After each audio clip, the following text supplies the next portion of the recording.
clever part. The Kongversation. Yes, I see the point that there's no discernible tail on Dixie Kong, but she's got the same stature and features as Diddy. And most importantly, she's never tried to devour Diddy in a ravenous fugue state. Hello and welcome to the Kongversation. I'm Hyle Russell. I'm Jeff Onan. And I'm Mitchell Wolfe. And there's three of us, which must mean it's a silly goose episode. Am I right, Jeff? That's what we call them behind the scenes in our private chat. And also, among the pantheon of silly goose episodes, this is also a three-meat pizza. You know what a three-meat pizza? It's like three young boys. Not every silly goose episode has three meats, and that's special. Pepperoni, mushroom, and cheese. Oh, yeah, so it's the DKU Draft. 2026, here we are again. Third year we've done this gamesmanship between us, the three of us, where we specifically draft 5 DKU games each, and we try to create the best roster of DKU games. Now, last year, it was the double draft, where we drafted 5 games each that had not been drafted the year before. So the 15 games that we had collectively drafted in 2024 were off the table, completely removed. And then, as a little treat, as a little bit of a perk for the listening audience, we also drafted DKU characters. Right, Jeff? That's what happened? That's what happened, and we did it in a fun little format where whenever it was your turn to pick from the draft, you could pick from either of the two draft lists that we were going for. You're trying to build a roster of 5 DKU games and 5 DKU characters. But every time you had a choice to pick, you could pick from either or in whatever order you wanted. And that's what we did. But it was fun, right? It was fun. We had a good time doing it, even though it got quite contentious. And I think Mitchell was concerned about how mean we got towards each other. And I was more concerned about how mean I got. To be brutally honest about it, yeah. Well, here's the thing, and correct me if I'm wrong. I don't remember who won. I think I won. No. I'm pretty sure Jeff won both years, and I've just blocked it out. I've blocked out the pain. Am I right? To each their own. Listen, can I just say, okay, and I've been trying to figure out like what type of persona I'm going to adopt for this episode, because the first time we did the draft, for whatever reason, I fell into a sort of a cocky sportsman asshole that I'm not used to being, and I was very like, oh, I know everything you guys should have done and you did wrong. I know every mistake you made, and I'm the best. And it was not a cool guy. Then the second year, I thought I was losing. So I turned into the whiniest boy you've ever met. This is bringing out the best of me. And I was trying to think, like, what kind of persona can I adopt this year? And I decided I'm going to adopt the persona of the humble champion. Okay. Yeah, I can see that. And I like this. It's really hard to stay humble when all of the pundits, all of the talking heads, they're throwing out the word dynasty. Yeah. I'm not throwing it out, but there are people throwing out the word dynasty. And I'm like, guys, listen, 2 in a row is not a dynasty. You need to have 3. And in the history of DKU drafting, nobody has ever won a three-peat. Nobody. It's true. And it's a lot of pressure. Like the Jeff fandom is getting complacent. They're getting entitled. I almost think that winning is like, it's almost not worth how much I win, because it's creating this culture of superiority that like if my fandom got a couple of Mitchell years, they would be brought back down to earth. Okay. I mean, I like that. Just remember what happened to Rocky in Rocky 3, Jeff. You're going to get clubber-langed, and then you're going to have to go training on the beach, and you're going to have a robot butler, And That guy's always training, huh? yeah. So, this might be your Rocky 3. And I don't know. I think the odds, statistically, you probably will not three-peat. And I think this is the year that Mitchell and I, because we've been in a rebuilding year, both of us. That we both win? We could both win. We could tie, plausibly. There's two drafts. We are going to do 2 drafts, and I think we should tell the audience about it. Yes. Because it's a little bit different than last year. Last year we did 2 drafts, and we called it the double draft. Yeah.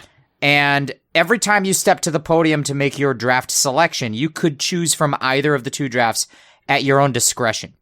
And we talked about it. Really, I am the one who talked about it, but we wanted to try it a little different this year, where we're just going to go through one whole draft, and then when that's over, we're going to go through another whole draft.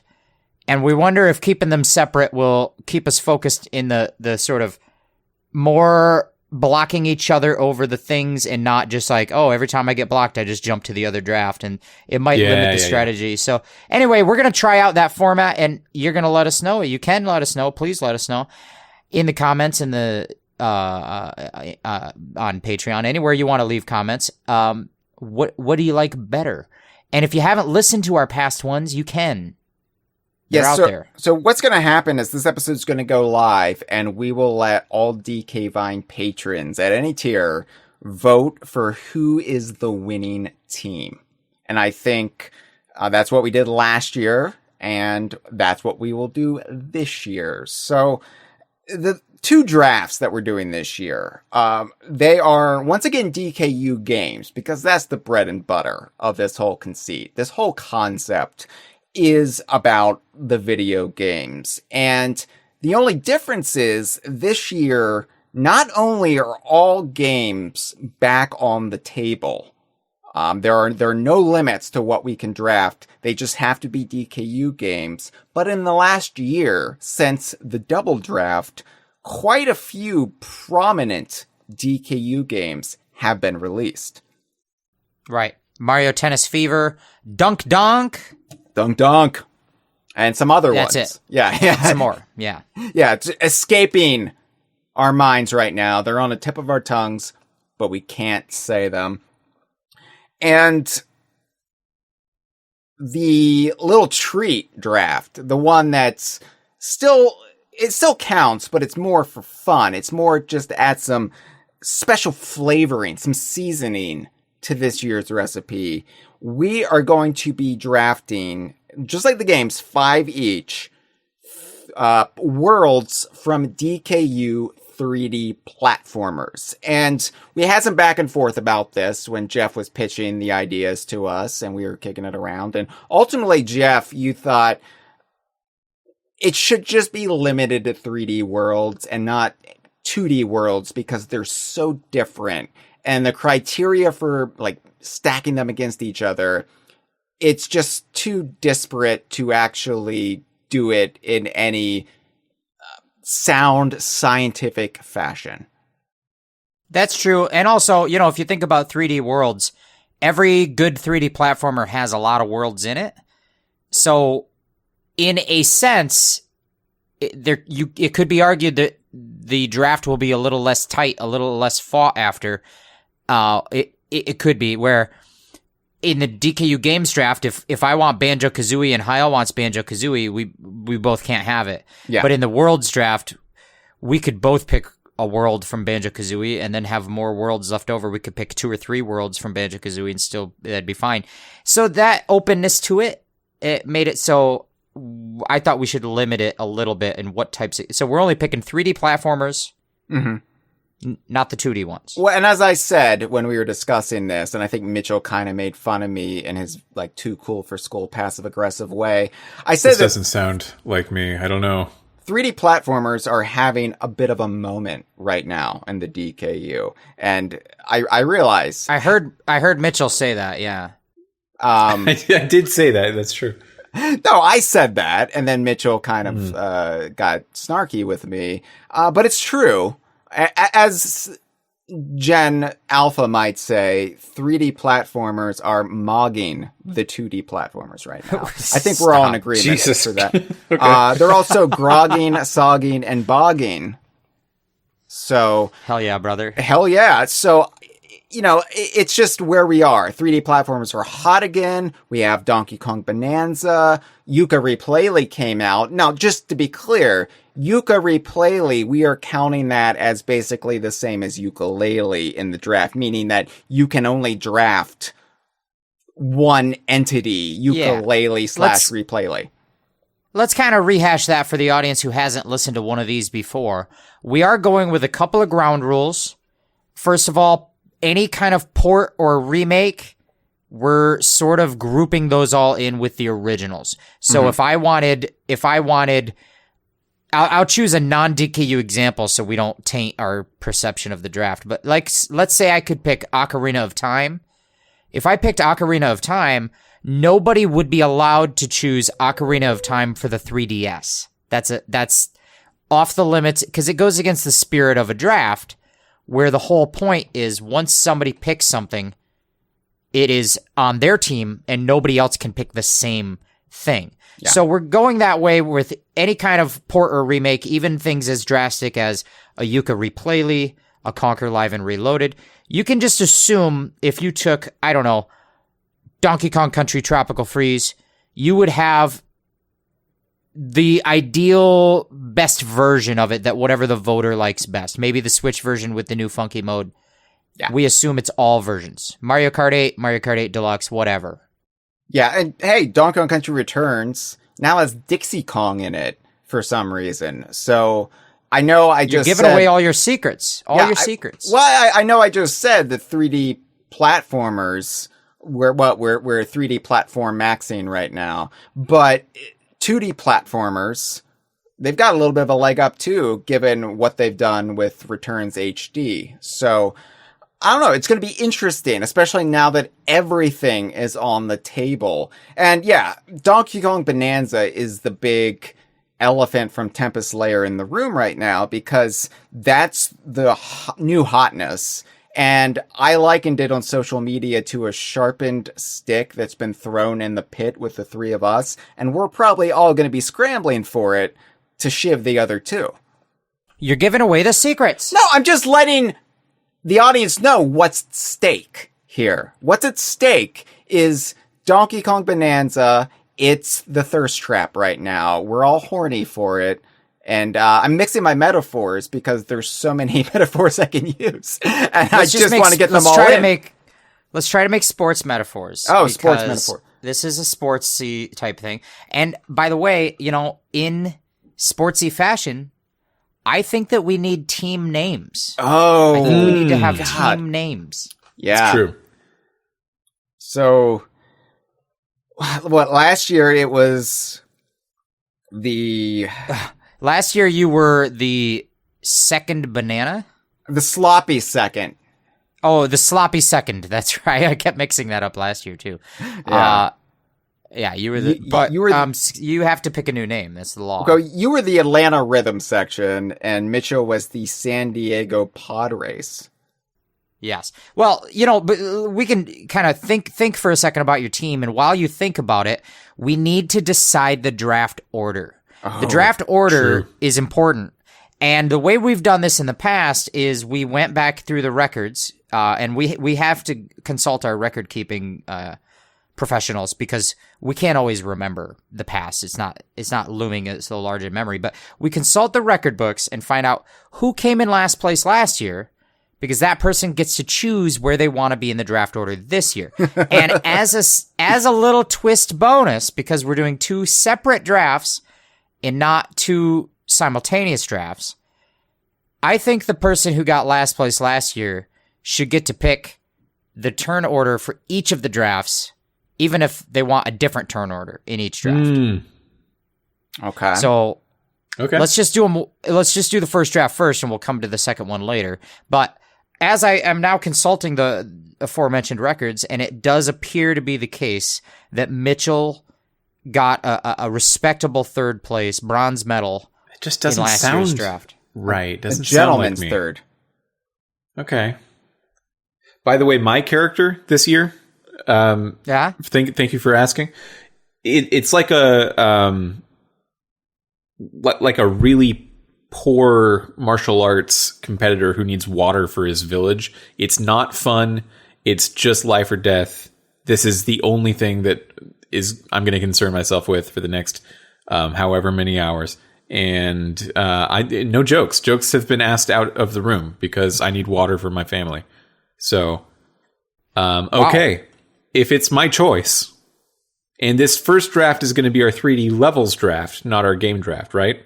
Yeah, the 3D worlds of 3D platformers. I would like to go second in the draft order. Okay. Mitchell will go second. And Mitchell, do you have a team name ready? Of course. We are, once again, we are the San Diego Padres. I think we might use it. You can't reuse No, you did not reuse it because the first year you were the San Diego Padres, but the second year you were officially the San Diego Pod Race, like Star Wars. Yes, and you've it seems like you've misheard me this time as well. Oh no! Because this time we are Pod Rays, like manta rays. Oh, multiple heck yeah. of them. All right. I love that. That's great. Okay. Well, Hyle, according to this documentation, you got second place last year, so you get to pick your turn next. Do you want to go first or third? Because Mitchell is going second. I'll go And first then, because they're in the 3D. This is 3D worlds only. We're talking 3D worlds only. Sure. Yeah. I'll go first. 3D worlds only. Okay. That's fine. That's fine. I'll go first still. I'll still go first. Whatever. What happened? Okay, fine. Okay. Well, Hyle, what's I'm your talking myself out of my decision making? But no, I stand by. I'm just gonna, shoot from the hip and deal with the consequences later. Yeah. Well, what's your team name? Oh, it's the Amster Goddams. Is that like the hamster dance? No, it's like I'm from Amsterdam, but I take the Almighty's name in vain. Okay. All right. So that leaves, of course, me, who apparently got first place last year, is just by process of elimination. I will be going third in the 3D Worlds draft, and my team name this year is, of course, Miami Sound Machine. The Miami Sound Machines. Cool. That is my team name, and I'm going third. And for the sake of our audience who maybe hasn't followed this before, or maybe you don't remember, it has been a year, the way that we do the draft is that we're going to take turns picking things to add to our teams, picking 3D worlds. And Hyle will go first, Mitchell will go second, I will go third, and then we will initiate what is called a snake draft. Oh! A snake draft. Oh! I said it! I don't know. Snake draft is a thing. It means that the turn order will reverse every other round. So it'll go Hyle, Mitchell, me, and then the second round it'll go me, Mitchell, Hyle, and then it'll go Hyle, Mitchell, me, Mitchell, Hyle, Mitchell, me. And the quirk of that, the little technical quirk of it, is that I'm going to get to go twice in a row. Yeah. After that first round. And then it'll come back around, and then Hyle will get to go twice in a row. And Mitchell will always go right in the middle every time. Never getting to go twice in a row, but always getting to know which player he has to supersede. If he knows Hyle's about to go twice, he might focus on taking something he think Hyle needs. And then vice versa when it's me next. I don't know. It's quirky.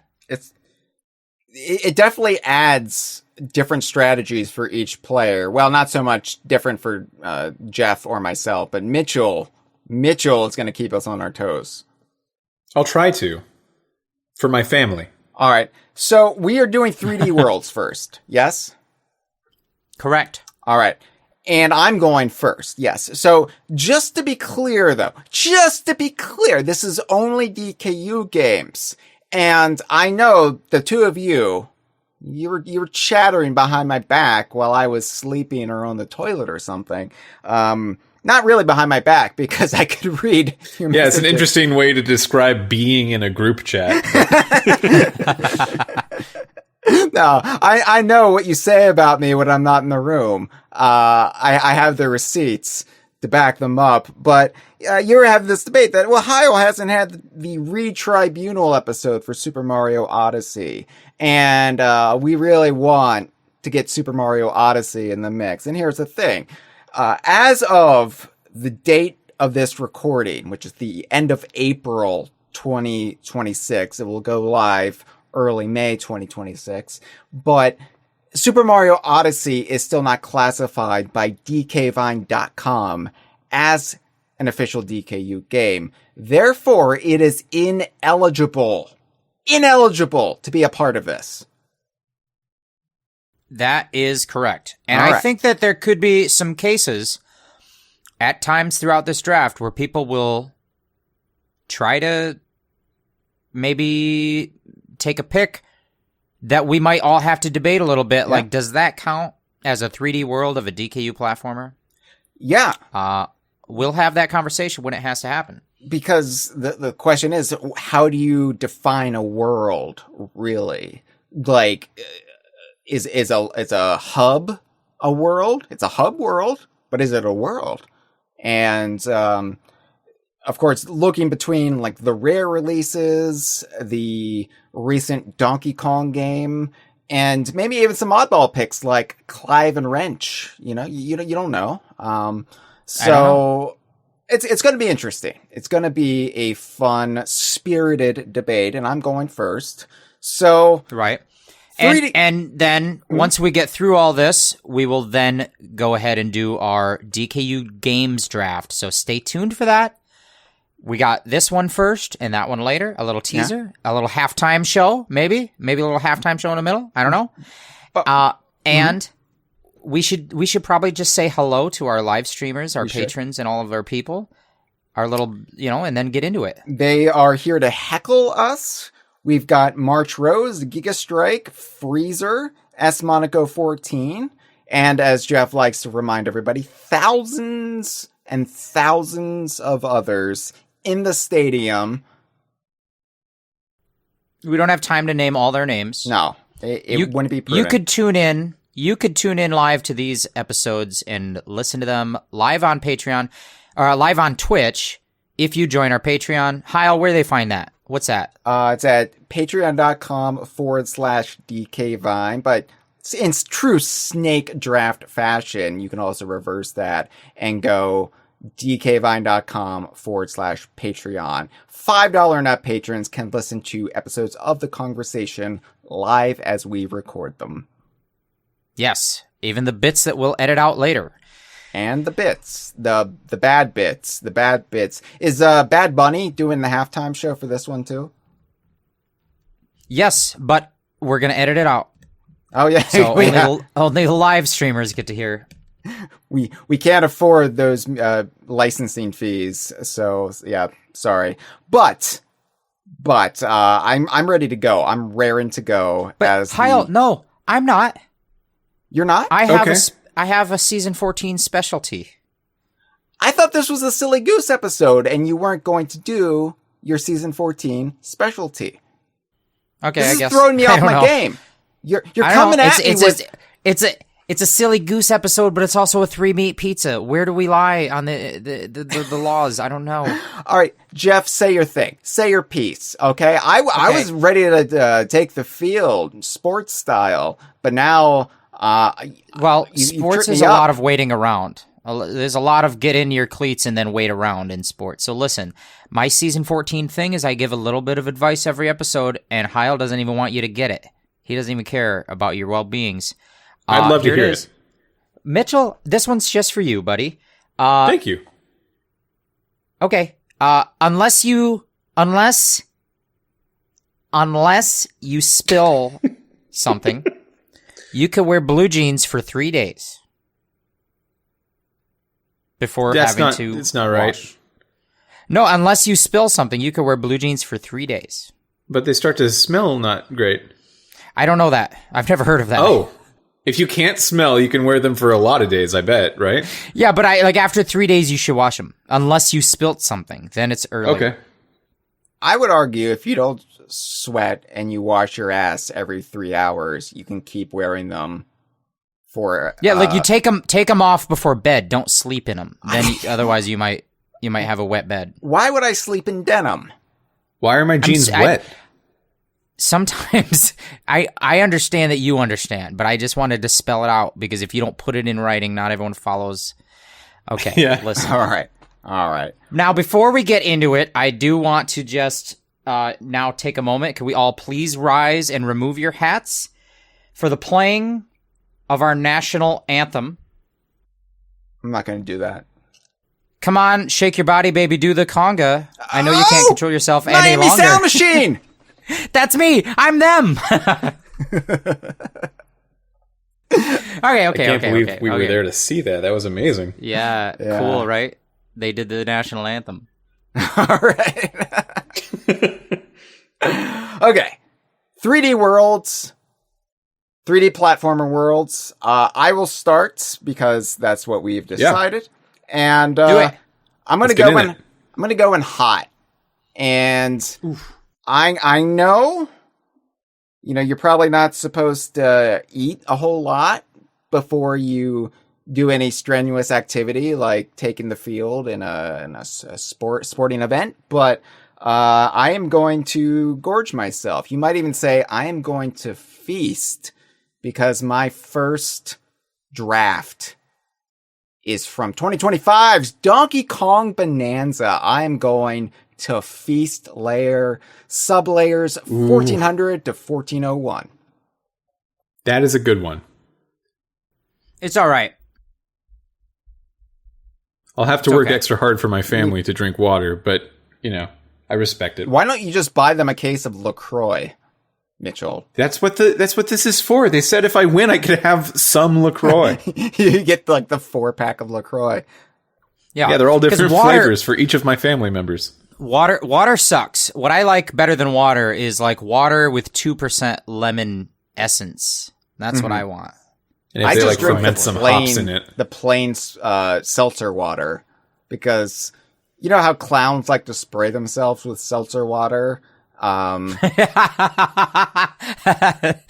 I was just thinking about clowns. Yeah, sorry. Well, they are pretty good. This way, I get a refreshing beverage, but I can also keep the clowns at bay should they decide to sneak through the window. You might see a clown at a carnival or amusement park, like your selection of the feast layer. You might. Now, you might. Hyle, are you worried at all that the feast layer has too much salt? Ooh. Also, I don't know if this is... So listen, this is Jeff Month continues on the podcast. We're in Jeff Month. And one of the features of Jeff Month is people keep getting annoyingly too much detail about my personal life. Mm-hmm. And today's update is that I am forced to give up dairy. I'm not eating any dairies. No dairies at all for Jeff. For the time being. For 7 weeks. I'm not doing no dairies. So that's why I don't like the feast layer anymore. There's cheese on it. It's like banana cheese, though. We haven't had it confirmed that it's like lion milk cheese or anything.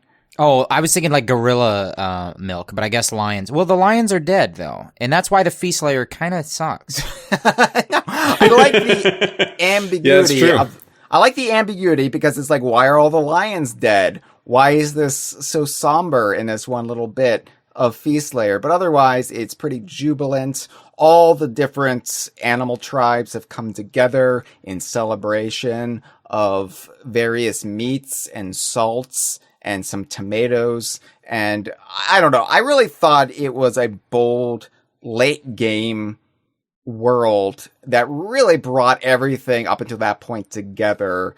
And it's like this one last little burst of jubilation before everything gets a little bit creepy and dark and unsettling. And I really, really love Feast Layer. It's also the best world to have an Emerald Rush in my opinion. So I wanted it to be my first pick, and I was really concerned that Mitchell was going to try to grab it from me, because I don't know, that's just Mitchell's MO. I could just see Mitchell over there really eyeing Feast Layer before we even began. So that's why I jumped at being first. And so here we are. And I'm glad I got to draft it. Well, and can I just say that for people who haven't listened before, we like to do a little thing that's called, what would you call it? Like assholishness? Rib masters? Being mean? Are we rib masters? Being mean? Yeah. Being mean is correct, though. Roast masters. I think that when somebody picks a thing, it's very important that we don't praise it, because if we praise Hyle's pick, then the audience, we're priming them to love it, and we don't want them to vote for Hyle. So I'm gonna let you know the Feast Layer. It's not like it's okay, but it's not good. Traveler of the Stars has joined us and has said it's a good pick. So it's got those slimy acid slugs. Who wants that? I was about to say that your level that you've picked, don't hold it too long. It's infested with slugs. They're actually called muckoids, but I guess only true fans would know that. Oh, Hyle, how do you pronounce all of the oids? Tell us about the oid pronunciations, please. I'm not going to fall into your belittling little traps, Jeff. Okay. Well, listen, the San Diego Padres, a celebrated team in the history of DKU drafting, they're next, and they're on the clock. They get the second pick in the DKU 3D Platformer Game World's draft. Yeah, I would describe the San Diego Padres as a fan favorite, but score not favorite. I think you could describe our team that way. Now, Hyle, you're right that I had the Feast Layer pretty high on my short list of what I want to draft, but not at number 1, and it wouldn't have been my first pick. My first pick I am going to get, and it is the level that I believe is the best 3D platforming level in any DKU game, and really one of the best levels of all time in any game, and that's Treasure Trove Cove. Okay. Okay. Interesting. All right. You know, it's That really is- it's really scary From to the go game- swimming in that world, right? Yeah, it's more fun to walk around. That's why they do that. That is from the game Banjo-Kazooie. Yes. It In case is. people It is don't from know, that game. We're gonna let them know that. Don't be confused with any other Treasure Trove Coves. I haven't picked them. I don't like them. Treasure Trove Cove from Banjo-Kazooie is the one that I pick, and it has a fantastic combination of mystery and intrigue with its Sandgiller Castle and Sharkbait Island that you raise out of the ground. It has a great circular wheel and spoke design system where everything is actually really close together, even if it feels very expansive for only the second level of a game. You're very seldomly actually lost anywhere. You know how the level is built. It's a great level, and when the Banjo-Kazooie Mumbo Mania fan game from Dreams came out late last year, I think it makes all the sense in the world that they set it entirely within Treasure Trove Cove, because it is the first area that you go in that game that is equal parts iconic, fun, and just really, really well designed. So that's the level. Treasure Trove Cove. It's interesting that you have to go to a fan creation to justify your choice. It's like, oh yeah. I said a lot of other things that weren't part of Treasure that. Trove Cove. I actually had a lot of words just now. I watched a really good snuff porno set there, and that's why I'm voting for it. Treasure Trove Cove is kind of where is that where the Epstein Island is? It might be.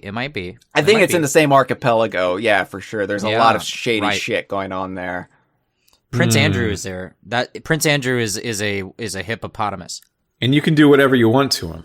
That's part of the magic of the level. All right. Well, Okay. All right.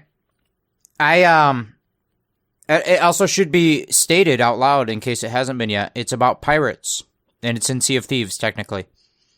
yeah, and our Yeah. audience hates Sea of Thieves. Just keep that in mind, I do audience. too. Just keep that in Yeah. mind. Okay. I'm feeling a little relieved. Because I'm not even going to lie, both of the levels that both of you chose are levels that I have kind of circled as ones that I might choose, but now they're taken. However, I'm relieved because I feel like I was not left in any bad position. I was worried after Hyle took Feast that if Mitchell also took a very high profile level from Donkey Kong Bananza, I might be left scraping, wondering, is the third best level in Bananza going to cut it? And I'm not in that position. I can pick a level from Bananza if I want. And also, because we're doing a snake draft format, I'll be able to pick 2 games in a row right now. So I have that in mind. I'm going to pick one from Bananza and one that's not from Bananza. And the level I would like to pick from Donkey Kong Bananza is the Planet Core, which is the 3D world of Donkey Kong Bananza that has the Kremlings. Not even on my list. Yeah, that's Not a on your list. bad pick. Oh, Fine, that's your opinion, but the Planet Core has the most sub-layers of any layer in Bananza. You go down numerous sub-layers, each a gauntlet, revealing one at a time the reintroduction of critters and zingers and neckies and kabooms, and eventually leading to the Banandium gem at the core of the planet Earth, where you have to fight King K. Rool himself in his glory after all these years. So that's my pick for the first round of the draft. I want Planet Core. I love the fan service of it as just a thrilling sequence revealing these Kremlings. That's my pick. I think it's boring to That's cool. be on such a linear path the whole time, just doing bit after bit after bit, and you can't really get out of it if you want to get out of it early. I think as a payoff to the game that came before it, there couldn't be a better payoff in any game. So I sure. take Planet If Core. you attach context to anything, it looks better. Sure, okay. I guess I shouldn't.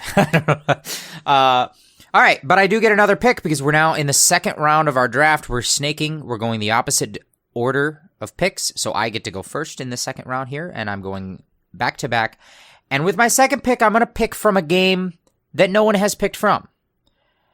I'm going to pick a world from Banjo-Tooie. It happens to be my favorite world from that game, and I love it, so I'm going to just say it.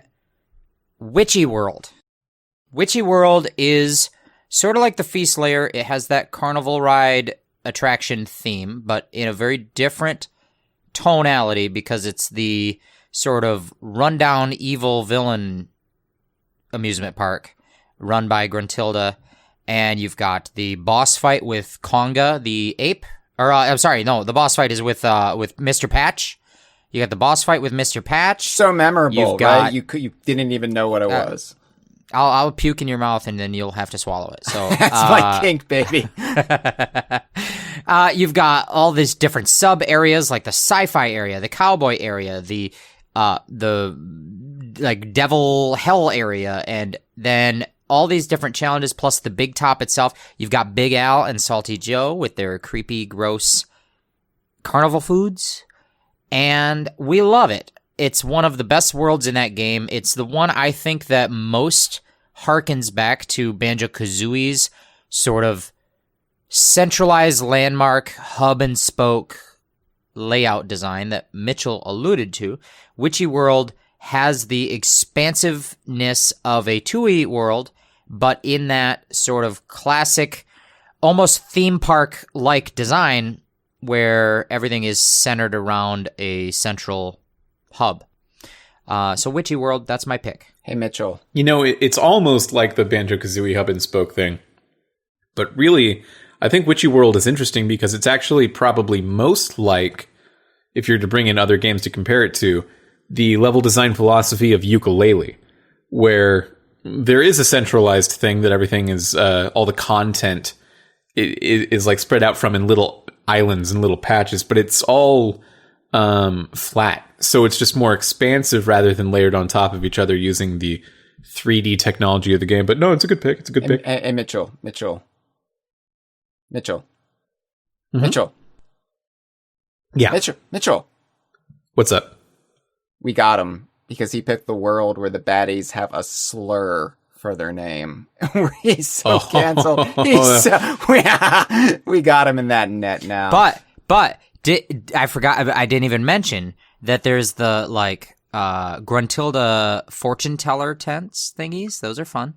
That is the worst part of every playthrough of Tooie, having to go back and forth until you unlock the of peril. Yeah, there's a saucer of peril. But before save states, that was a slog. Mr. Pants. Mr. Pants is a constellation in the stars.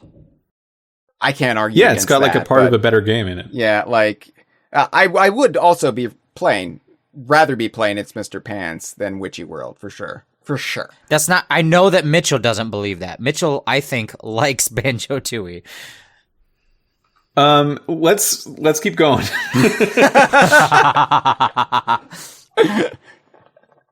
Okay, so it is my turn then, right? Yeah. Okay. It is back to Mitchell, the San Diego Pod Rays, for the 5th overall pick. Damn, Snake Draft. So I will say that somewhere in the middle of things, my next pick did get picked. Even though I got my number 1, my number 2 was sniped. So I'm going to be working with that knowledge. We're flexible this time. That's what we didn't have last year. We were too inflexible, where if our path was thrown off, we just kept walking down it like an idiot lemming. This time, we're like a really smart lemming who responds to other improving lemmings around them. It's a lemming situation. So the number 2 draft pick for the San Diego Padres 3D platformer levels is got to be, foregoing variety, we're actually going to bring another Banjo-Kazooie level in, and it's Mad Monster Mansion. Wow. All right. Wow. Okay. Yeah. Do you also want a vacation at Mar-a-Lago, since that's your whole thing? Oh, it's a rich person's creepy ass house. Yeah, I'll take that. I don't know. That sounds like a lot of money. Yeah. Some things more important in life.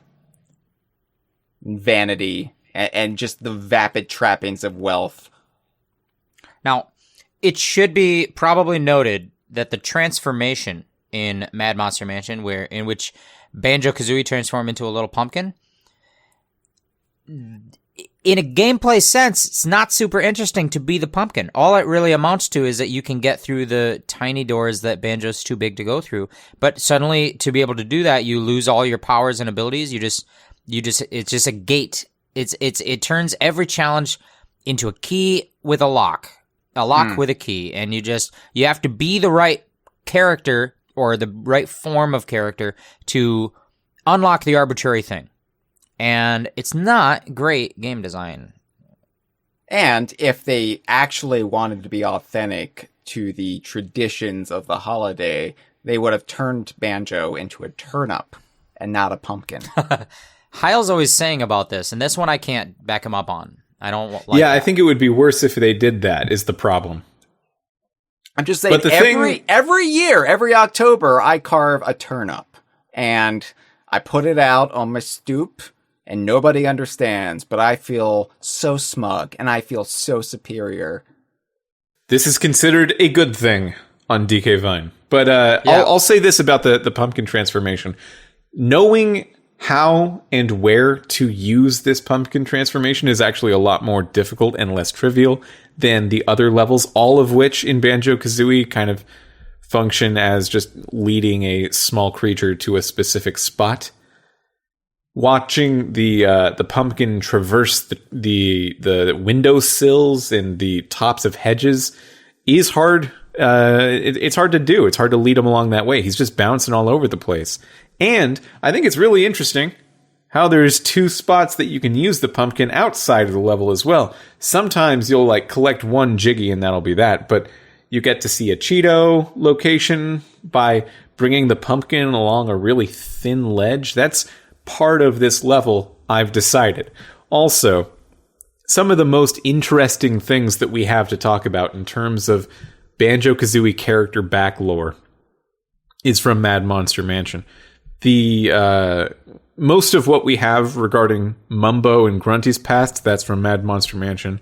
Most of what we have with the role of Christianity in the role in the world of Banjo-Kazooie, positive and negative, is taken from our understanding of the church in Mad Monster Mansion. Mad Monster Mansion is the most that Donkey Kong Country 2 has shown up in its original tone in a Nintendo 64 game. So, all things considered, I did a good job, actually. Hey, Jeff. Jeff. Yeah. We got him. He picked the world with a sacrilegious stained glass window of Banjo and Kazooie as false idols. There's no way he's winning. Oh, he can't win now. I've talked to the Pope about this. Me and the Pope talked about windows. it. No! Pope Leo, famed DK Vine patron. And starter Pokemon. So, all right. All right. I haven't heard that yet. That's fun. It just came to me. I was like, whoa, that sounds like that guy. Okay, cool. Yeah. All right, so listen, we're back to Hyle. Yeah. To complete the second round and then start us into the third round, Hyle is now going to get back-to-back picks. After Mitchell's sacrilegious pick, the Amster Goddams, we're going to go for a true celebration of, I think, life and our planet and the guiding hand of Mother Gaia. Okay? So, my world is also from Banjo-Kazooie. And it's my personal favorite world in Banjo-Kazooie.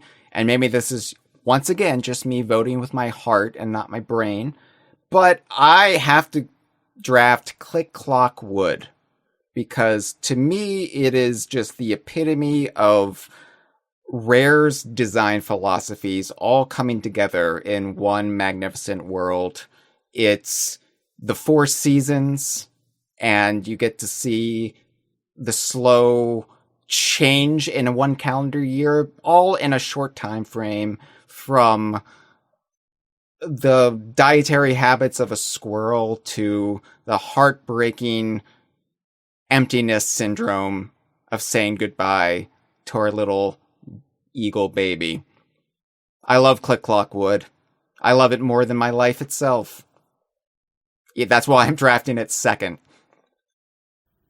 I love every part of it except playing it and falling off the tree and then having to start over and then doing it 4 times for every season. Yeah, it sounds like a skill issue to me. I don't know. Well, I definitely have to do it 4 times, once for every season. That's not a skill issue. Yeah. Yeah, and 3 of the seasons aren't even fun. I'm sorry. Oh, yeah, Jeff suffers from seasonal affective disorder. Oh, the low light. Which season do you think is fun? Spring, summer, autumn, and winter, if I've had a few. No, I don't know which one is the good one, but it's definitely not winter. No. That's the one I thought was fun. No, okay, you see, we can't even agree on it being good. Plus, in the winter, you get to no break into Nabnut's bedroom and see some sexy, afterglow. Am I the only one who doesn't like being a voyeur? I mean, would you say Afterglow? You don't like it? Yeah, that's what I'm officially saying. Just to keep myself in the clear. If finding a sleeping squirrel in the winter who's been sleeping for days and days and days is afterglow, I guess it's just glow after anything, huh? It's a pretty low bar. Oh, at least he's not wearing jeans. We don't know that. Yeah. He's under the blankets. Maybe. What if there's spills? You're supposed to change him out if there's a spill. I'm there for the spills in particular. But no, Click Clock Wood, I love it. I think it's Grant Kirkup's best composition as well in the whole game. Yeah, I think so. I don't remember it. It's not memorable. Maybe I do, but maybe I'll say I don't. All right. Well, lucky for you, Hyle, you get to go again because you kind of wasted that one. So you got a chance to make up for it. What's coming next? All right. Well, you know what? I stand by my two decisions. I'm very happy with them. And yeah, I was thinking, should I go with Banjo-Tooie? Should I spice it up a little bit with Conker's Bad Fur Day? Should I play it safe and just keep drafting from Bananza? I mean, it isn't a zeitgeist right now in our community. I know everybody else having has a moved moment, on yeah. to Pocopia and Tomodachi Life, but here at DK Vine, I'm rigid, and I stand by my favorites. So I think this is going to be controversial because I don't know if Jeff's going to allow me to draft this one. It's fine. It's fine if he doesn't, but I'll fight him all the same. So this one, it's more of a personal favorite again, and maybe again I'm just drafting from my heart, but DK Island, maybe? From Donkey Kong 64? From Donkey Kong Bananza. Donkey Kong Bananza. Okay. So this is something that we started to get into in the group chat. And we decided, let's leave this debate for the podcast. I am of the opinion that the spirit of this draft is comparing the main levels of a 3D platformer, the main worlds, and structurally in terms of the gameplay, what that means in a game like Bananza. One of the fundamental things of a main world is that it has Banandium gems. It is in the underground world. I don't think that Donkey Kong Island is a real world in the structural sense. In Banjo-Kazooie, I would say the worlds are the ones that you have to go into a painting, and once you're in there, you're going to collect 10 jiggies. That's a world. So Spiral that's Mario Mountain, 64, by the way, just to clarify things. Banjo-Kazooie, You don't go in paintings in Banjo-Kazooie. Yeah, you build the jigsaw puzzle and then you get to go inside. That's a painting. You don't go in the painting. No, you go in like there's a hole or a door or something. Oh, okay, yeah, whatever it is. You have to build the painting and then go in the door. Whatever. That's the Mario fuck it is. 64.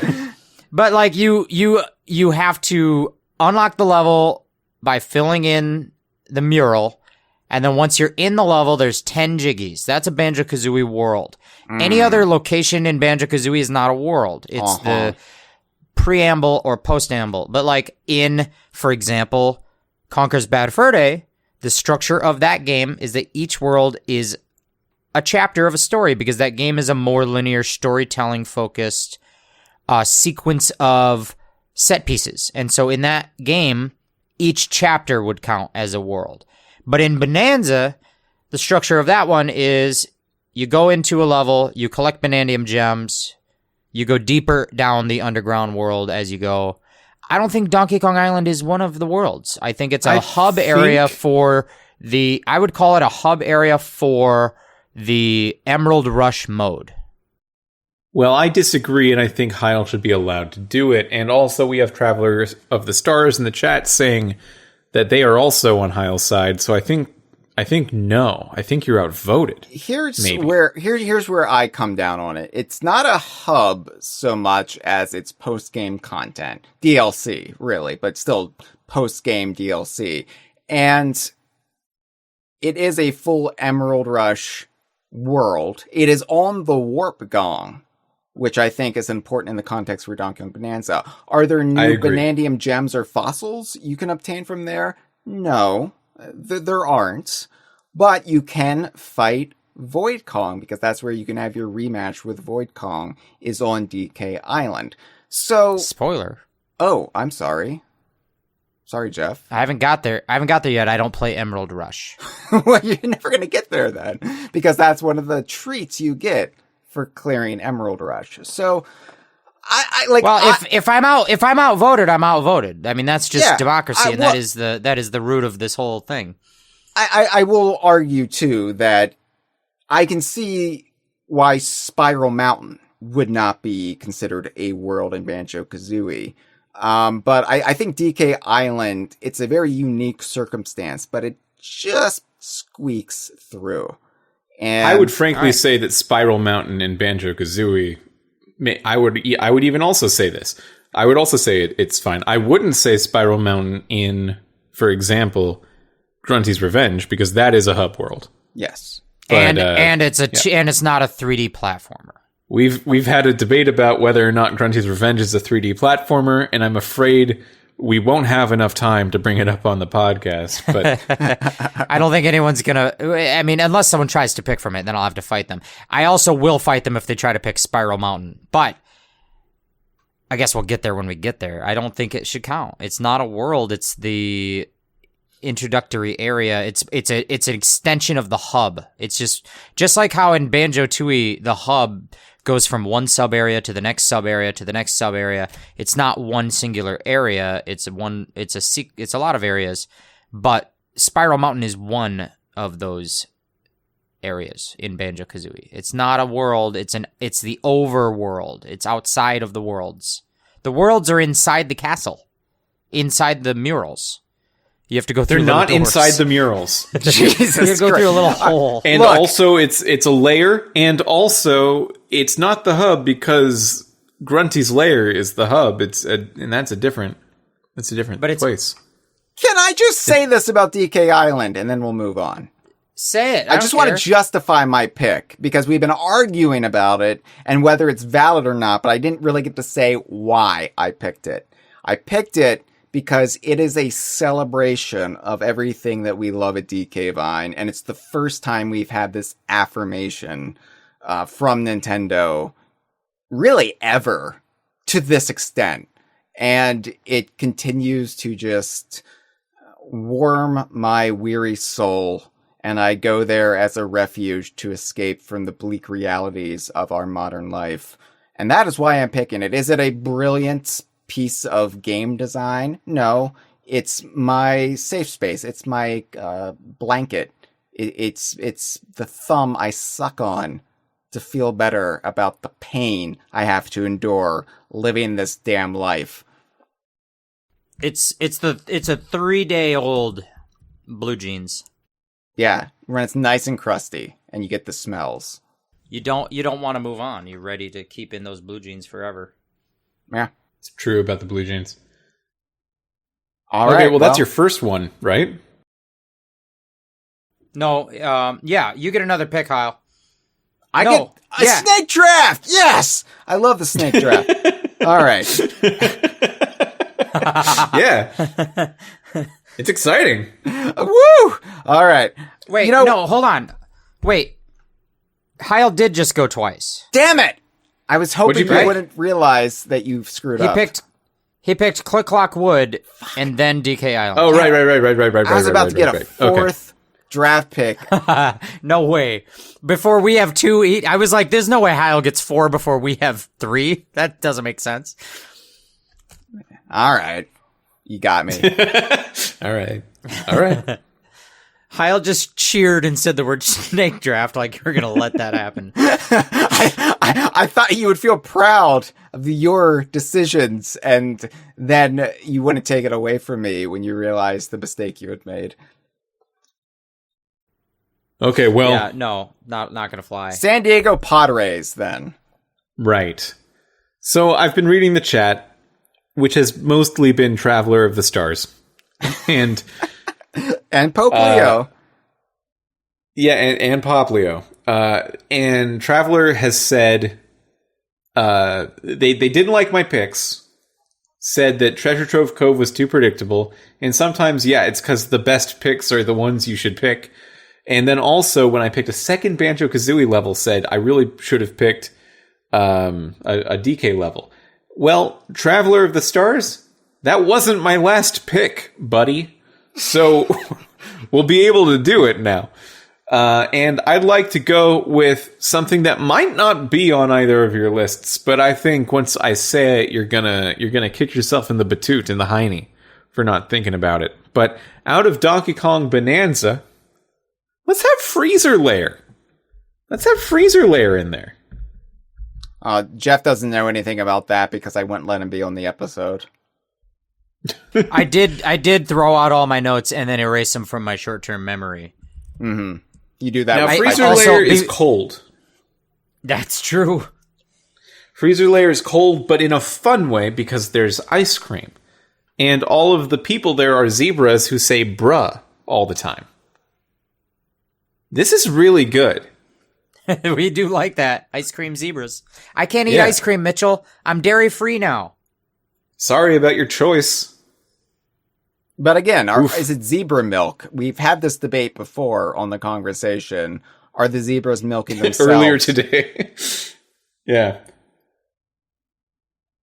I think it is zebra milk, and I think that the majority Gorilla. of that material is probably coming from the zebra elder, and that's lore, baby. That's something that we can get excited about as a community. They have Freezer cool layer shoes. has some real good caves. I think maybe the best caves in Donkey Kong Bananza, which is a game about caves, game about tunneling through. It's got a lot of variety on the three sub-levels that it has, where it's all cold and then a little cold and some lava and then all lava. And it tells a little mini story as you go through about it getting hotter as you get closer to the center of the earth. Freezer layer. It's pretty good. I don't know about that because you're still how many layers away from the center of the earth? Quite a few. But think of the ones that you've already gone through to get there. Also some levels. Yeah, like the divide. Ooh. Ooh. Well, Yeah. I don't like know. the freezer layer more than the divide. So I go don't ahead think and pick the that- divide. I don't like that in the freezer layer, the main new gameplay edition is dropping little colorful cubes. Who wants that? Remember from the cube droppers? Remember the little cube drop machine? That's not the in main freezer layer? edition. That's the main gimmick of that level is the little cube dropper. There are dropping sometimes jimmies. cubes. There are occasionally cubes. Yeah. The GameCube is one of my least favorite Nintendo consoles. Yeah, I said it. Wow. I didn't know we'd get sad today. My desk that I'm working off of right now is actually all propped up on the surface of a Nintendo GameCube, which true. is not an endorsement because it just means that I don't get to play this GameCube because I don't want to. All right. Well, from the ice cold repetitiveness and cube droppings of freezer layer to the blazing hot sound machine in Miami. Jeff? Listen, okay.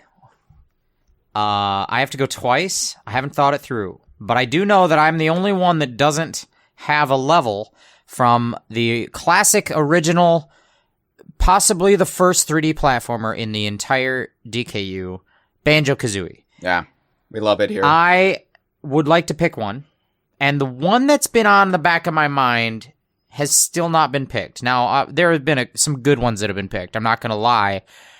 Some good ones have been picked, but there's been one that I've been like, I kind of would like that one, and it's still here, so I'm going to take it now. Freeze Easy Peak. Now, Mitchell chose Freezer Layer as the sort of, I don't know, lesser man's ice level. But why not go right back to the classic all-timer Freeze Easy Peak from Banjo-Kazooie?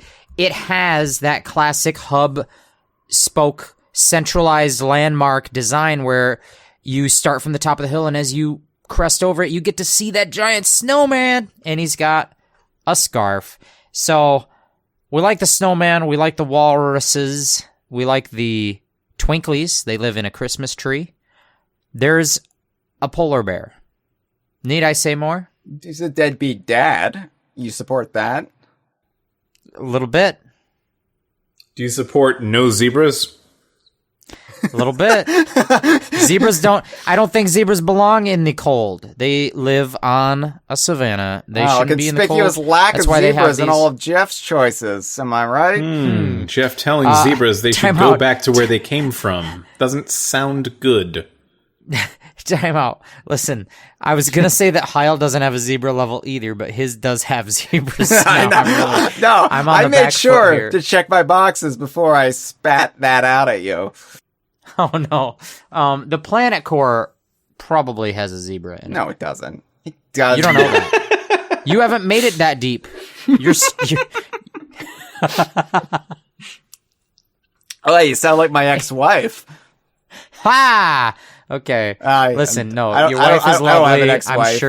I'm sure your wife is lovely. I can't wait to meet her someday and possibly make sure she's taken care of after you die. But but Freeze Easy Peak is just iconic. It's got the flying around and hitting those snowmen's. Hyle, your name is named after this game because of Sir Slush. Oh, that's your name. I thought Boggy's middle name was Russell or something. You remember Sir Slush is your name? Yeah, I forgot. I forgot because it's been so long since I've used America Online. Look at Jeff over here with his dial-up internet. Well, yeah, I can make the sound. Do you want to hear it? It's like kind of like a...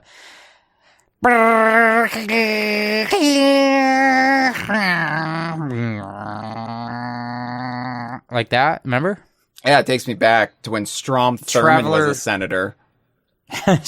Traveler of the Stars is in the chat. Probably doesn't remember that. He's a schoolboy. He's not. He's not. You think Traveler of the Stars is like in his little like shorts with his little knapsack. A knapsack? I don't even remember children having knapsacks. How old are you? Oh, I don't know. I really don't know. I've lost track. In school when I was going through. Yeah, that's true. Listen, all right, I get to pick again. Yes. In fact, I have to pick again because that's the game. And I have three different worlds from three different games.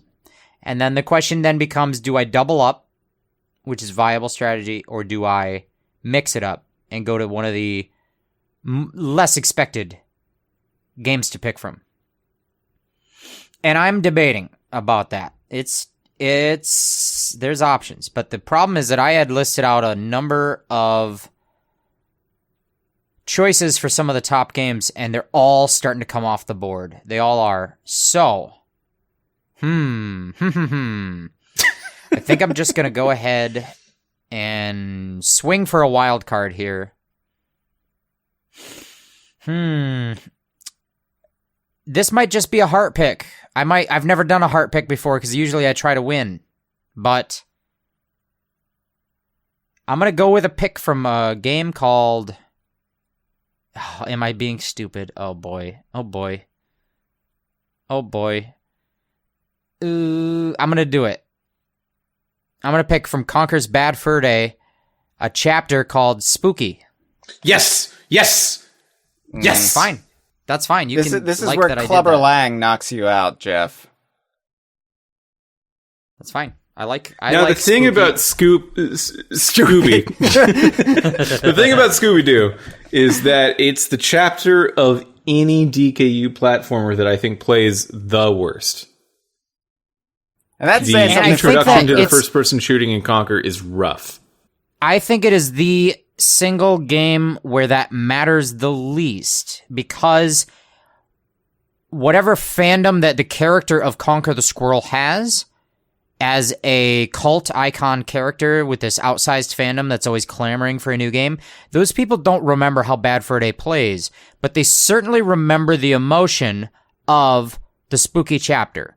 It's the first moment in the game where the tone of the cutesy 3D platformer with the R rating suddenly shifts into an actual R-rated mature setting of a horror game before going off into even more mature contexts like the war chapter, etc. So I think that as a game, Bad Fur Day is really more about the vibes than anything else, and Spooky has the best vibes.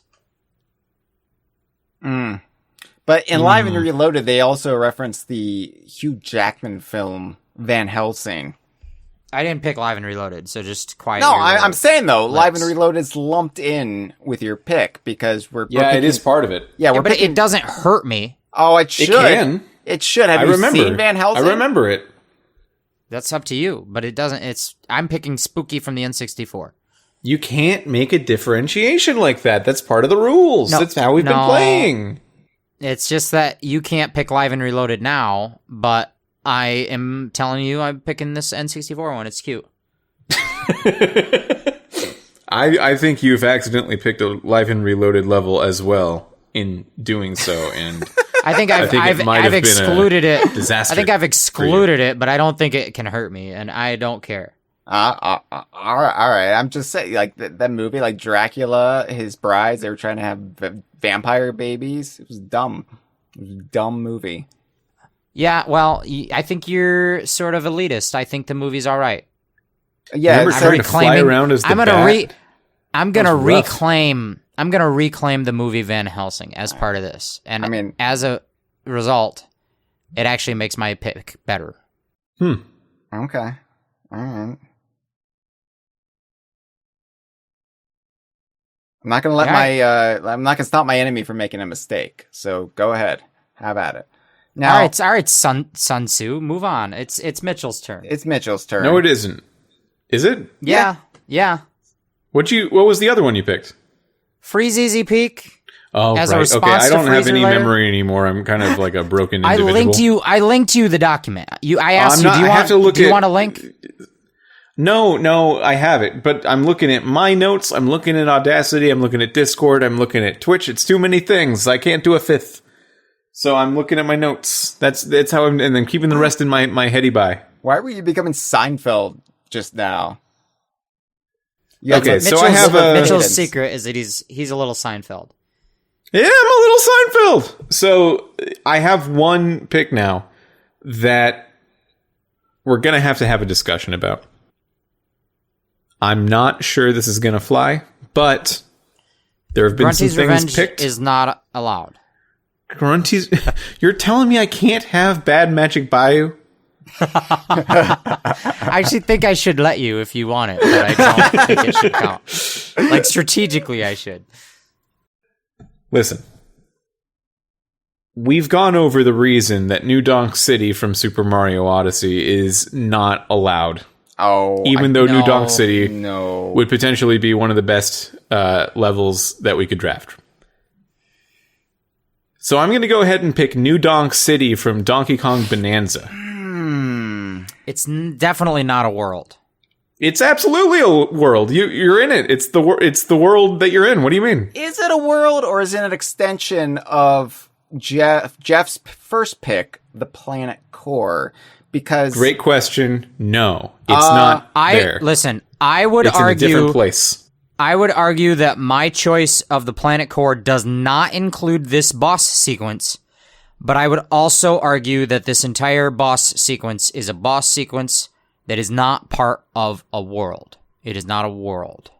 Like I said that Spiral Mountain shouldn't count as a world. Well, I said it should, so we're at a standstill there. But if we think about what we've already said is a world, Hyle drafted Donkey Kong Isle. Now, that doesn't have a lot of the main trappings of the other worlds in Donkey Kong Bananzas. It doesn't have fossils, doesn't have Banandium gems. And Jeff, you draft Planet Core, which is less of an like a level you get to explore and walk around in, and more of just a gauntlet. So when I find the better option that is both a gauntlet and a level that doesn't have Banandium gems or fossils, I think I get to have it.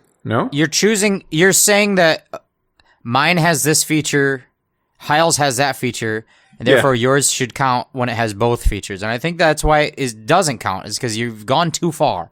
You can't be a level that has no collectibles and just be a gauntlet. Like, it's not a level. It's not in the structure of the 3D platformer. It's not what is considered a 3D platforming level. Now, mine is a gauntlet that is a little more linear, but it still has all the trappings of a level, and it's just playing with the format of a level, but it is a level. Yours isn't a level. Here's my thing. Here's my thing about this, all right? Mitchell, there's no warp gong to access New Donk City. There's no warp gong. Now, what happens when you hit the warp gong? What happens when you hit the warp gong is the elevator comes to swallow you. So when the daddy elevator swallows you and puts you in New Donk City after you beat the game, that is the same in-universe mechanic of how you get to a level. Oh, so that is would you say that the I'm just saying. Would you say that the Gruntilda boss fight on top of the castle is a level? No, because that is the top of Grunty's lair, and Grunty's lair is the hub. Yeah, and Grunty, we're not in the hub. We're not in a different thing. It's not a level. I think that you see why we think that. And I think you need to accept. I think this is just acting out because Super Mario Odyssey is still off the board, and in defiance, you are taking a stand that you know will fail just to rub it in our face and prolong Mitchell, our own agony. Think of the water for the village. Think of your family. Do you want to get disqualified on a principled stance when you could just pick a better choice? My family would rather die than for you to not get this pick. Yeah, and, later this year when we decide that Super Mario Odyssey is DKU and we think back to how we did a drafting of 3D platformer levels right before that happened, I think that we'll feel pretty silly unless someone drafts the one in we have into the great level that is New Donk City in both of its iterations. Think about that exciting boss battle. Think about New Croc City. Think about the lava thing with the molten rotten bananas. It's good to think about, right? Like, I just said those words and I got really pumped up. Think about that. I like to think about it, but that doesn't make it a comparable thing to put on our draft list. Okay. Also, I do want to point out we have a whole draft to get through after this draft, so we got to move it along. Either we agree it's going to be allowed, or we agree it's not. And I think Jeff, we have fair enough. I've lost the argument. I know that sound that happens when you lose an argument, and I did hear it. So, all right. I'm gonna say instead of that, I am going to say Radiant's Lair. Ooh. Ironic that you pick the Snake World when you get no benefits of the Snake Draft. He does. Ironic that you'd be such a snake in banning me from New Donk City when you don't even have the Snake World. And yet my light shines the brightest. Okay, all right. Why did you pick Radiant Slayer, Mitchell? Radiant Slayer is good. It is. It's good, guys. It's the last, I would say, regular level of Donkey Kong Bonanza where every trapping of a good core level of that game. I guess maybe the Feast Layer too, but the Radiant Slayer has an Elder where the Feast Layer doesn't. It's all there. It all works together so well.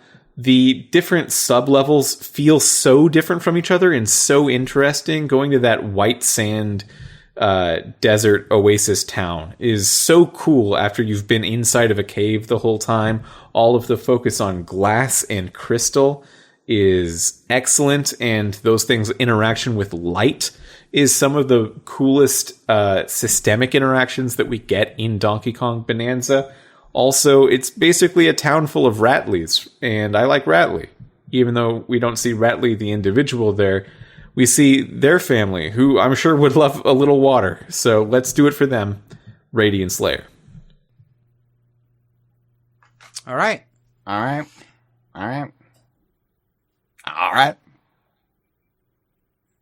Democracy dies in darkness. It does. Something about that. It's in Radiant Slayer before the sun gets turned on.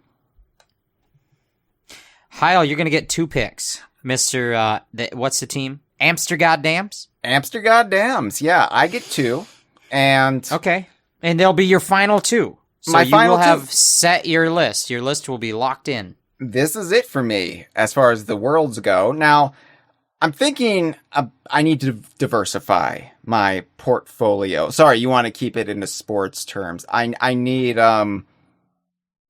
different You need to players pad on out my the team. roster. Yeah. Pad out the Thank roster. you. Thank you. Sure. I need to pad out the roster because I have 2 Bananza worlds, and Banjo-Kazooie, of course, is represented. But Jeff, you actually inspired me by going for broke with Spooky, and I thought, well, I should maybe do the same. I should go with a pick from that game that is also very memorable, not for the reasons people usually remember, but those who play it, those who like the game, they will always hold this up as one of the most memorable moments of the game. It's War, Conker's Bad Fur Day. Aha. I mean, what is better? What is better in 2026 than shooting some fascist? Am I right? Well, shooting zombie squirrels, I think, is better. But Well, I mean, I'm just saying mine is more timely, being a World War II parody of Saving Private Ryan, than Spooky is. Van Helsing. Van Helsing is more timely than Saving Private Ryan. all right. Slightly. But at least I didn't pick Okay. the Pooh world, right? I was thinking about it. People love that Mighty Pooh fight, and They we shouldn't do. say that. Mitchell might still pick it. I might At least do it. Okay, at least I didn't pick Bat's Tower. Yeah. Uh-huh. Yeah, Yeah. that Bats Tower. I was thinking through, like, what's the worst Conker chapter to pick? It might be Bats Tower. Yeah, it's not great, is it? It's got the I don't Gears. like Barn Boys, but I do like the characters in Barn Boys, some of them. So, I think Bats Tower is probably the bottom. It's just not memorable, Bat's Tower. But it's War.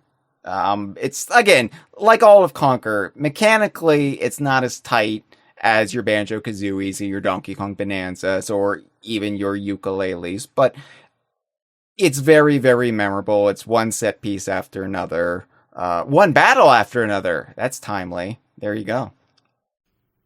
Okay.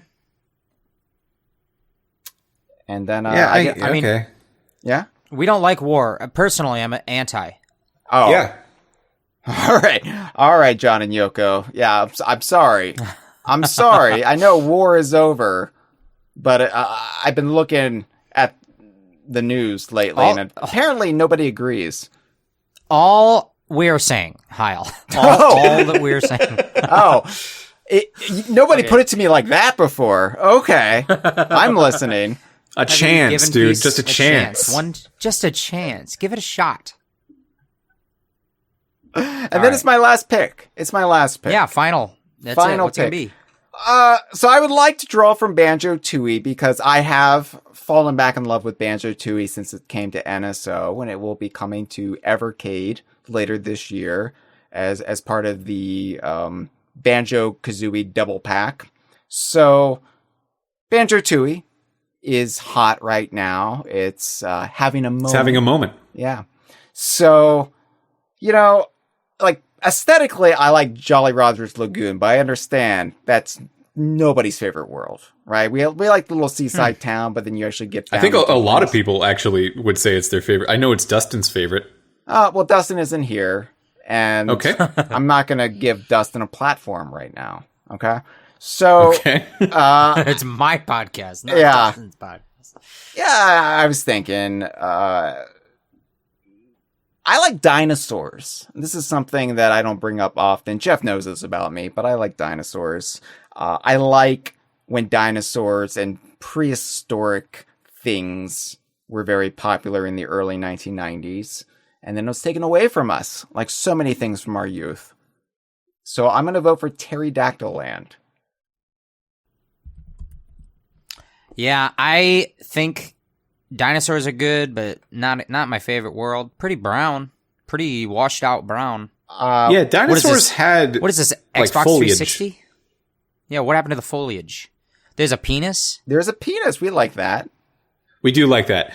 But, I've played through Banjo-Tooie a lot of times. It's one of my favorite games of all time. I love the game, and I love playing through it. Pterodactyland is one of the only levels in this game that I'll sometimes think, man, I wish I had a map. This is it's a pretty convoluted little mountain here. And by little, I mean actually very massive and expansive and kind of unwieldy. Oh, I'm sorry. You get lost in a bad way. This guy over here clearly doesn't hike many mountains. I'll give it to you that it's smaller than real world mountains. Much more manageable. You know what? I'll stand back and I'll admit that you have the point there. Yeah. You got it. It's a walk in the park, practically. Yeah. I don't know. It's really hard for me to get excited about Banjo-Tooie once you get out of like the top 10% best parts of that game. The rest of the 90% I could take or leave, and preferably leave. No, I'm putting my foot down like a big dinosaur on the stomping like plains. Like a stompa-bon-a-don. Yeah, everybody's favorite. Okay. John Stompampadon, he's my favorite Uncle Jesse on Full House. Okay. He's a lot better than the first Uncle Jesse.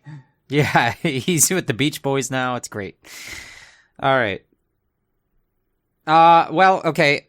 We're back to Mitchell to finish his list as we snake back around, finishing off our 3D Worlds draft. Then we're going to get into the real meat of the potatoes. But Mitchell, what's it going to be? Because you've got some options out there. You've doubled up so far. You've doubled Banjo-Kazooie. You've doubled Donkey Kong Bananza. Yeah, I have. And I'm really looking at how I helped Hyle get Donkey Kong Island and Bananza, and then he didn't help me get New Donk City. So I'm feeling a kind of way about that. And I need to make sure that neither one of you should have got out. It. Yeah. Yeah, so you're right. I do have 2 Banjo-Kazooie levels and 2 Bananza levels. I feel like the 4 that I have are really solid, and I'm happy to have them. I'm proud of my list. But I think that I should stay clear of those games for it's a good thing to do to diversify your portfolio. And I'm looking at a few. I'm looking at a few options I've got left. And you know what? You know what I'm kind of missing from it? Huh. That real gargoyle vibe that you can get into when you're really figuring out a level. Because Treasure Trove Cove, the first level I picked, I loved it. It's one of the best. But if you if you just walk around and you'll get all the stuff and then you'll leave and then you'll be done. Some levels require a little bit more from you, and I want to make sure that that's represented on my list as well. A level that makes you get in the headspace, get in the zone, a level that asks you to think realistically about the space that you're inhabiting, that asks you to think spatially and to make mental maps. And a level that really has it all together. A level that makes you think of it a little bit like a puzzle box, and that is Grunty Industry. Oh. From Banjo-Tooie. Oh. It'll be interesting to see how that plays out, because on the one hand, I think that the deep in the sauce Tooie heads, yeah, even all of them don't love this, but the ones that do are coming around. They're really starting to appreciate what Grunty's Industries does as a level. However, I think some of the surface level experience havers like me don't like to be there. Do you feel good about describing yourself as a surface level experience haver? Yeah, man. I dip my toes. I don't think we can discount people coming around on Grunty Industries and also the microplastics embedded in everybody's bodies and circulatory systems. I think there's some correlation there. There's something to do with microplastics. I don't know what that is, but I'll have to look into it. The thing you got to keep in mind about Banjo-Tooie is that every level except the first 2 or so really are completely optional, because you only need to get a much smaller section of the jiggies in the game in order to beat it if you don't want to 100% it. Grunty Industries, because Banjo-Tooie is still, to this date, the last traditional 3D platforming Banjo game we got, even though it is now 26 years later, we haven't gotten another one. And Grunty Industries is the level that is in that game for the diehards. It's not for everyone. I'll say that. I'll admit it. I'll be upfront about the fact that sometimes, in order to like a great wine, you need to spend time acquiring the taste. But it is a level that allows its players to really, really dive into it. To have a great time with Banjo-Kazooie is to ask yourself, yeah, but can there be more? And Banjo-Tooie is like, oh, absolutely. Here, have Grunty Industries and spend some time with that. The thing that Banjo-Tooie does really, really well compared to Banjo-Kazooie is its very specific sense of tone, of world building, getting in the mire and muck of, yeah, it's a fractured fairy tale, just like the first game. But unlike the first game, it really explores what that means, what other things will have to be true in order for that to be true. And Grunty Industries is really the skeleton that holds up that meat. So I'm just going to say, Grunty Industries, one of the best. You know, let's just let him make this mistake. Let him have it. I'm fine Let him have this. Yes. I don't want to speak too out of turn before the votes come in, because maybe I'm wrong. But if I was a voter, and I might be, I don't like Grunty's Industries. But we'll find out. Listen, I have to go last. We have to move on. Yes. We have a whole nother draft to get to. We have another one. We're going to have to cram that one into like 42 minutes. Sure. So we'll see. We'll say. I have the last pick of the whole 3D Worlds draft. And my list right now has a lot of variety. I've got 4 worlds from 4 different games. And then the question becomes, do I double up somewhere? Or do I diversify even further? I don't think I would double up on, at this point, a Banjo-Tooie or a Bad Fur Day. I think that if we're going to double up, it'll be on probably the 2 more popular games, which is Bananza and Banjo-Kazooie. But a lot of those best ones are starting to get picked. Banjo-Kazooie, there's already been like 5 levels picked from that game. So I'm a little bit torn. And nobody has picked from Yooka-Laylee. I think there could be a couple fans out there that like Yooka-Laylee. They could be swayed by the fact that I could be the only guy that has a level from Yooka-Laylee. Yooka-Replaylee is new. It might have put it on the forefront of people's minds. However, I think Yooka-Replaylee is a divisive game. I think most people think it improves a little and makes worse a little. And then Playtonic as a company, as a brand, as a moment in the zeitgeist with the publicity, not looking good right now. It's having a moment, and that's not always a good thing. So I think I'm gonna shy away from that. I'm gonna double up on Bananza because it's a game that I have a world for already that is not a traditional world. It's more linear gauntlet-y world. So I'd like a real meat and potatoes style world from Donkey Kong Bananza. There's a lot of them in that game. It has, 17 worlds? That's crazy. 18 if you count the ones that you shouldn't count, like DK Island. So, I'm gonna pick one. And it's one that I was... I'm gonna go with one that I was... No, I'm not gonna go with that one. I'm gonna go with the... I almost went with the one that I was forced to do a podcast about, but I don't think I want to. Even though that one was a little bit more meat and potatoes. It's got a Bananza form. It's got an elder. But I'm going to go with a one that doesn't have either of those things. I'm going to go with the Canyon Layer. The Canyon Layer, I just like more. I like it more. Bait. It's bait to pick the level that 1 has the best music in the whole game and 2 is a good level. So I'm going to go ahead and take that bait. Canyon Layer is the first real full level that the game stops feeling like a tutorial. You get Ingot Isle, you get Lagoon Layer is good, and then the Hilltop Layer introduces some new stuff like the fractones and the turfing. What is it called? Turf surfing. Turf surfing and chunk jumping and all that. That kind of gets your tutorial is in the Hilltop Layer. But by the time you get to sub-layer 300, the Canyon Layer, it's like you're just into the game now. You are beyond the tutorial. You're in the game. We are throwing it at you. Now, that doesn't mean that it doesn't introduce new stuff. It does. New enemies, new terrain types. There's the mine carting little sequences, which aren't a whole lot, but they're new. But really what makes the Canyon Layer special is just that it's good. It's well executed all around. Not that there's any standout dramatic gimmick. It doesn't want to be a gimmick like the freezer layer with the little colorful cubes. It just wants to be a great level. And that's what it is, with great music. And it has a foreman unseen that exploits their workers.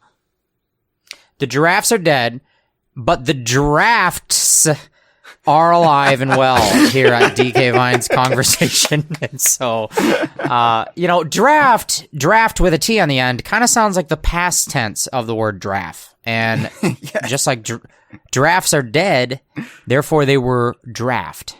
I think I win. Oh, Jeff's going to win just on that alone. It's not even going to be his other picks. I don't think that the voters listen to the podcast. I think they just go to the Patreon page and vote. All right. So listen. All of this banter, all of our recap. belittling of each other is for nothing.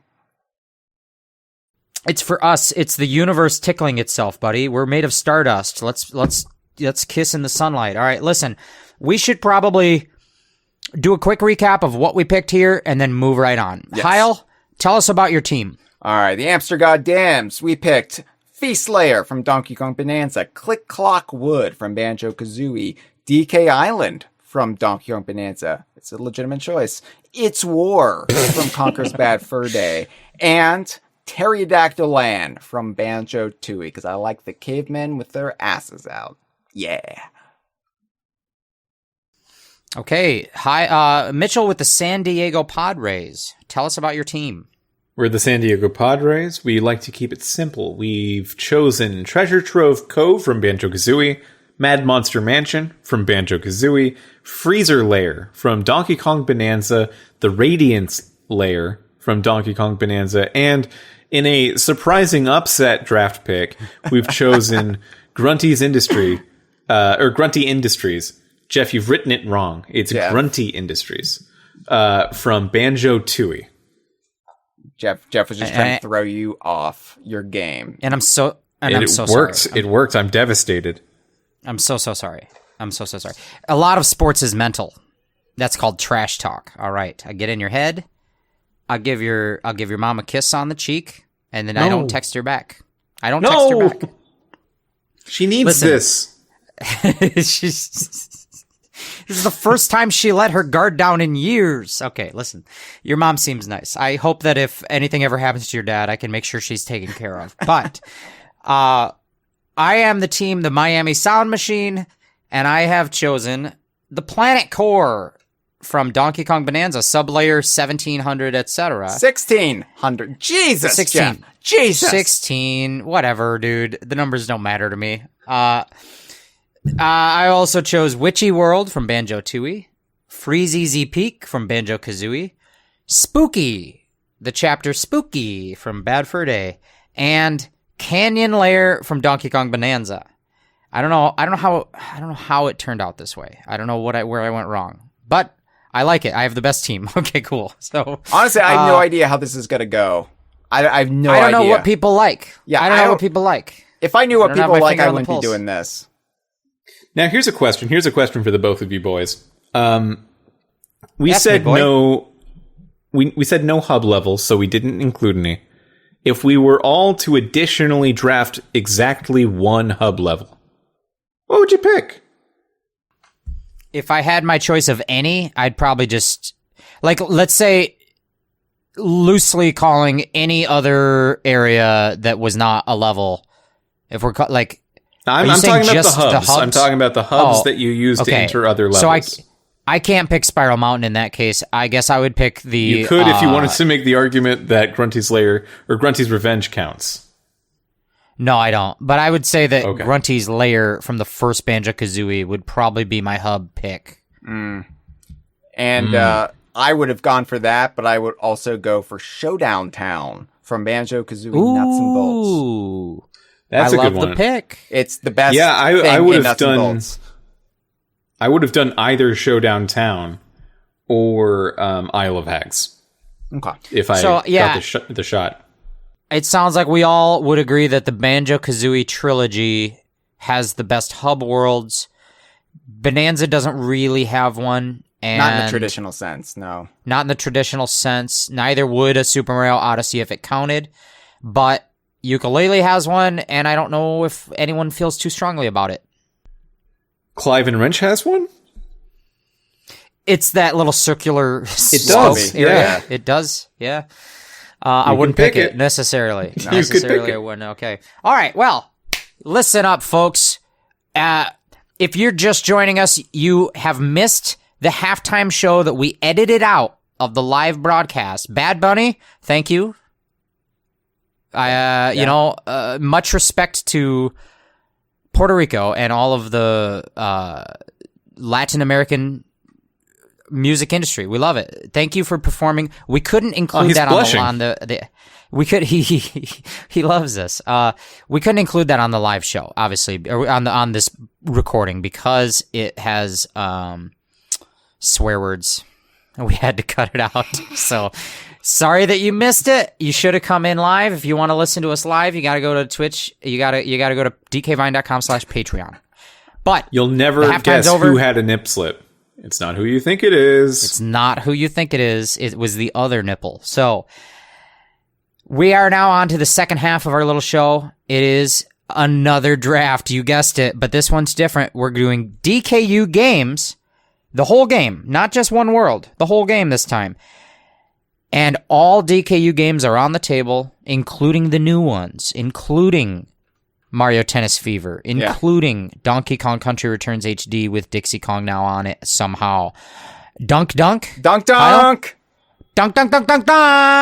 and the others. So, any game that has been eligible ever for the DKU draft is eligible once again, as well as new releases.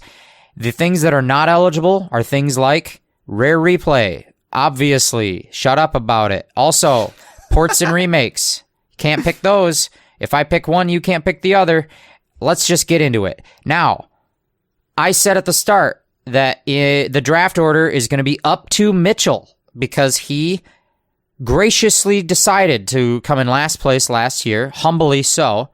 And so, Mitchell, in the DKU Games Draft 2026, what order would you like to pick in? This is tougher than it should be. I think... Ooh.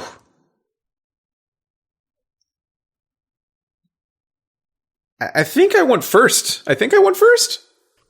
Okay. Yeah. We're all thinking about it. We are all weighing the gravity of this draft. It feels like a totally different draft than the first time we did it 2 years ago, doesn't it? There's a recalculation involved. So, Mitchell will be going first. Hyle, do you want to go second? Do you want to go third?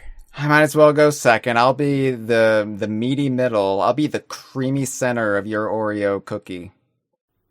Well, Hyle, I want to let you know that Oreo cookies are made without dairy. They are. I can eat them. I can eat them It's ironic. It's ironic because they are Milk's favorite cookie, I believe is the case. But Jeff, opposites attract, yeah. I can feed Oreo cookies to you like a mama bird feeds its babies. If you want, because we can both eat Oreo cookies.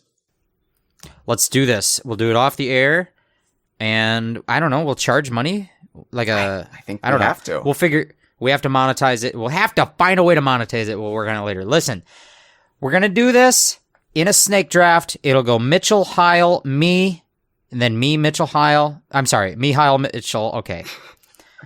You got it? You get it? Yeah, I We're doing it. We're doing it again. And Hyle, you've come in second every year, so it is apropos that you are going second. Although you've chosen to not have the double pick in a row, and you always complain about it. I want you to know that being middle is not a disadvantage, because every time you go, you can look at what the next guy needs and pick specifically to block him. Yeah. And then let him go, and then you can pick to block the next guy. You've never really gotten that deep in the sauce with it, but I have a whole playbook, and I encourage you to read my book about DKU Draft coaching. It's very insightful. So, Mitchell with the San Diego Padres for the first pick of the DKU Games ReDraftee Edition 2026. You're on the clock. So this is a harder pick than it probably seems like it is, but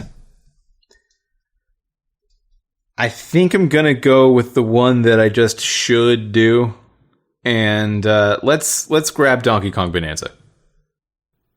Okay, Son of a Donkey bitch. Kong Bonanza. You Of course, that game was not available. That game was not available either of the previous two drafts, the previous 2 years that we've drafted games. It's new. It is new. I was really hoping Mitchell would be like, well, I've got to go with Minecraft.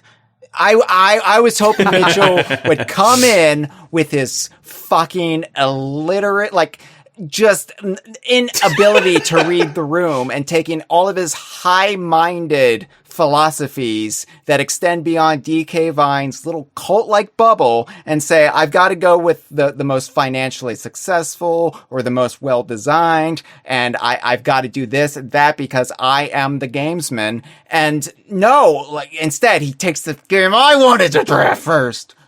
You see, the problem with it is that there's a very good reason, if you think through how the draft then snakes around, to not do it. But I kind of rationalize it to myself that if I don't do this, I will feel bad for not trying it. So Yeah. So that's where I'm at.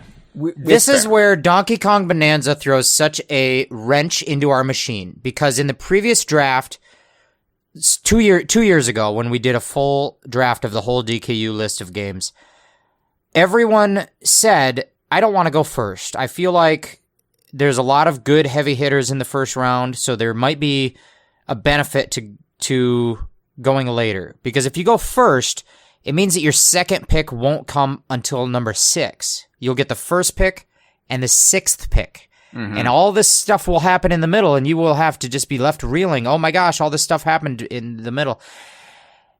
And now, because Donkey Kong Bonanza is looming large as possibly the biggest game to pick now, with the recency bias of its recent release, all of a sudden Mitchell has been given the choice of when to go and chose to go first. And when he did that, you knew it meant he wanted Donkey Kong Bonanza.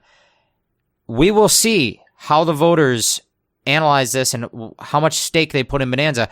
I am worried that it will be a blowout. There's a chance that the voters who show up new to the podcast in the past year are just here for Bonanza, and Mitchell might get 70% of the vote. I don't know. Like just I said, with that one pick. Bonanza is the thirst trap right now. And yes, there is recency bias, but I think it's a bias that will be backed up with the passage of time. I think history will view Mitchell's first pick very, very kindly when people look back. I think that I'm making the 40 best pick years for the current era we're living in. Are we experiencing a little bit of having a shiny new toy and being distracted with it? Maybe a little bit. But Bonanza is one of the best games in the DKU, absolutely. It's so good and appeals to old Rare people and new Nintendo people alike. How else do you do that? It's difficult. I'll say it's special in that way. Okay. Well, it sounds like nobody's gonna give you any grief for that pick, even though it sucks. I can't even. I didn't know. I can't even put up the mock. No, put downs. I don't think anyone. They're so thirsty. I don't think any game that is taken in the first round of the DKU draft is going to be seen as bad. Yeah.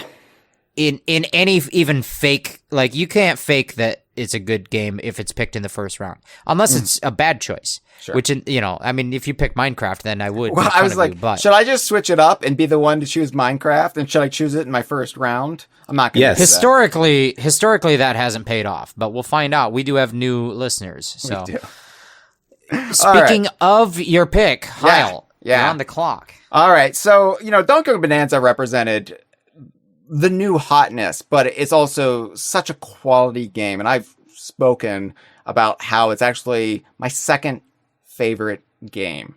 And it came very, very close to topping my first favorite game, which I believe I voted for in year one of the DKU draft.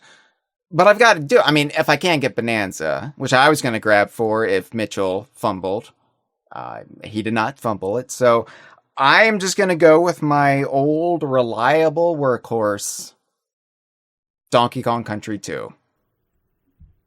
All right. I've got to follow my heart.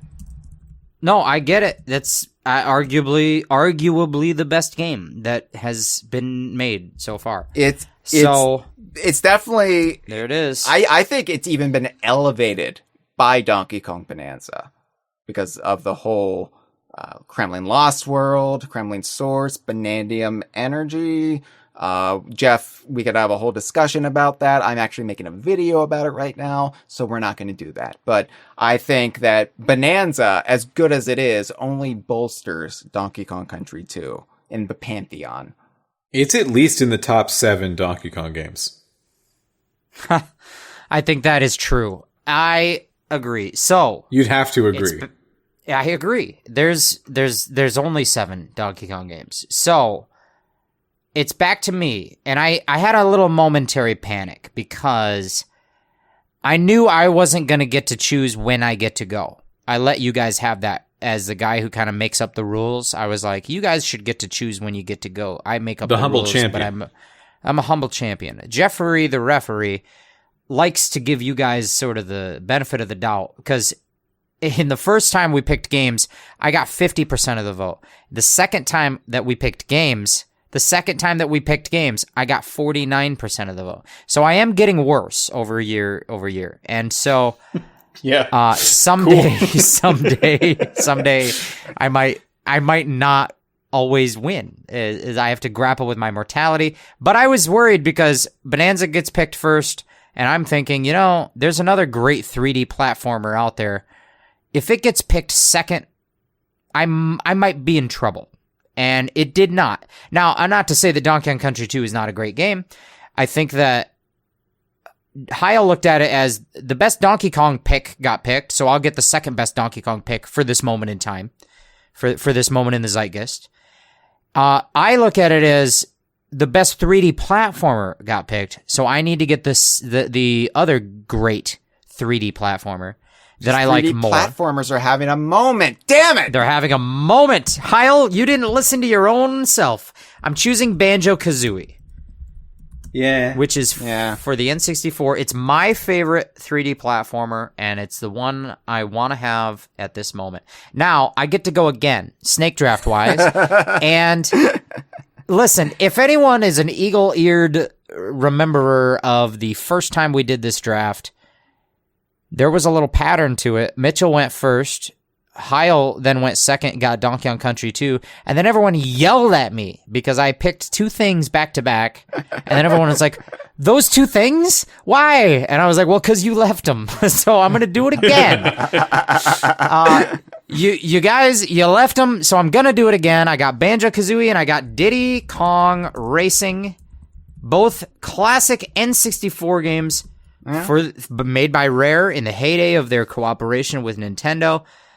The greatest kart racer of all time and the greatest 3D platformer of all time. They're both on my list, and we're going to snake it right back to Hyle. I don't think you have even anything to say about it. You don't, I'm sure. I can't talk ill of either one of those games. I mean, they mean so much to me. Something I kind of banked on, yeah. Yeah. I mean, it's going to be the 15... It's Hyle's 15 favorite games, no matter how we do this. So you're going to have a... Please feel free to vote for Minecraft again. Please. I'm begging you. All right. Well, here, I am going to mix up the formula a little bit because, as I said, this game has kind of jumped up a little bit from where I had it. Because, the fog of time, my memory is pretty good, but it still has some recency bias sometimes. And this is a game that I loved when it came out. It kind of fell by the wayside because some, hot new thing came strutting in, and I was like, oh, check that out. It's like the meme of the guy looking at the girl, and his girlfriend's like, what? And this was my girlfriend back in the year 2000. Actually came out around my birthday, as most of these games usually do. And I have to go with Banjo-Tooie. Banjo-Tooie. All right. So, Mitchell, tell him you don't like it. I don't like it. It's the game for rare sickos, and I am, if nothing else, a rare sicko. I see what you're saying. Fucking pervert. Traveler of the Stars and Giga Strike are like debating our choices as we make them, trying to predict our choices. It is difficult to hang out with Traveler of the Stars just telling you what what every word out of your mouth should be. But but honestly, I think this is how we keep the game fair. This is how we keep the game fun. All three of us got one of Bananza, Kazooie, and Tooie, and I think that was actually a pretty big risk. If any one of us got two of those things, it's kind of over. I'm not gonna lie, that was my plan. It was like, if Hyle thinks that he doesn't need to get Tooie now, he can get it later. I'll just steal it. I don't care. I'll get it now. But I learned my lessons. Well, if you didn't do it, I was definitely gonna pick it, and then just have Bananza and Tooie. So you'd have ruled. Didn't happen. You'd have been the king of the castle. Traveler, stop telling me I know what I gotta do. This sucks. the live stream chat, out of the thousands of commenters, that just keeps, we can see Traveler saying, Mitchell, you know what you gotta do. And it's stealing psychic damage. We'll just put it that way. It's like Satan, like trying to tempt you in the wilderness. You just called your listener like Satan, and I don't know if they are comfortable enough with you to know you're being nice. I think a problem in the past with my lists has been that I try to do this middle ground between me actually having opinions on this stuff and then guessing what the audience likes and not just going in one of those two directions. And I've been split, and I look like a person whose list has been split. So I tell you this. Here's where I'm at. I get two picks right now.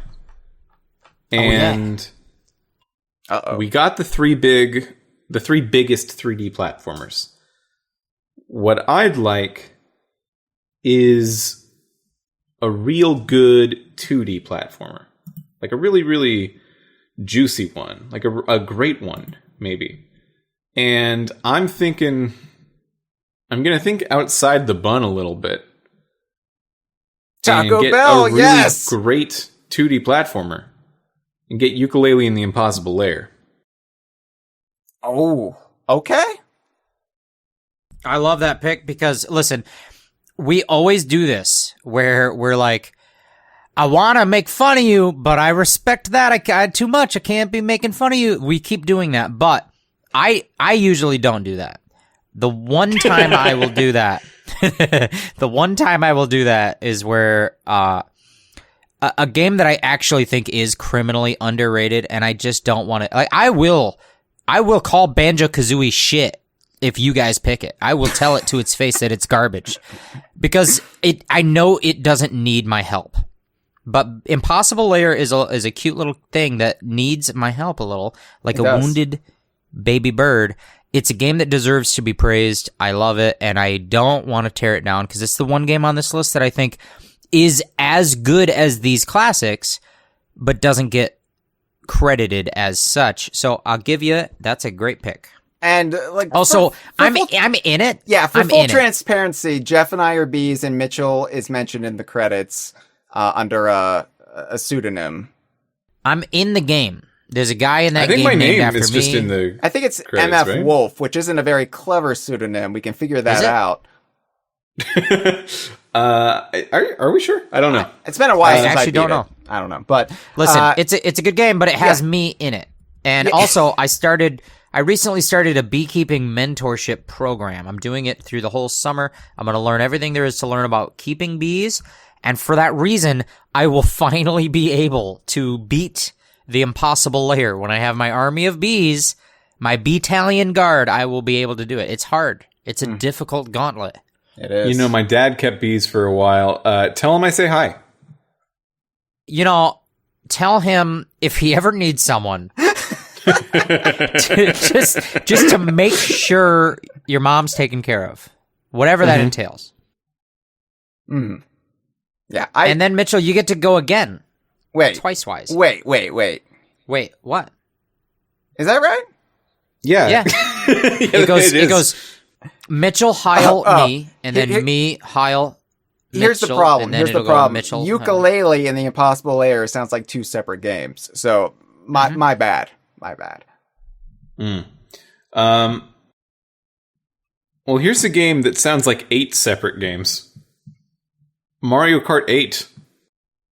Hey. All right, so listen. My third draft pick.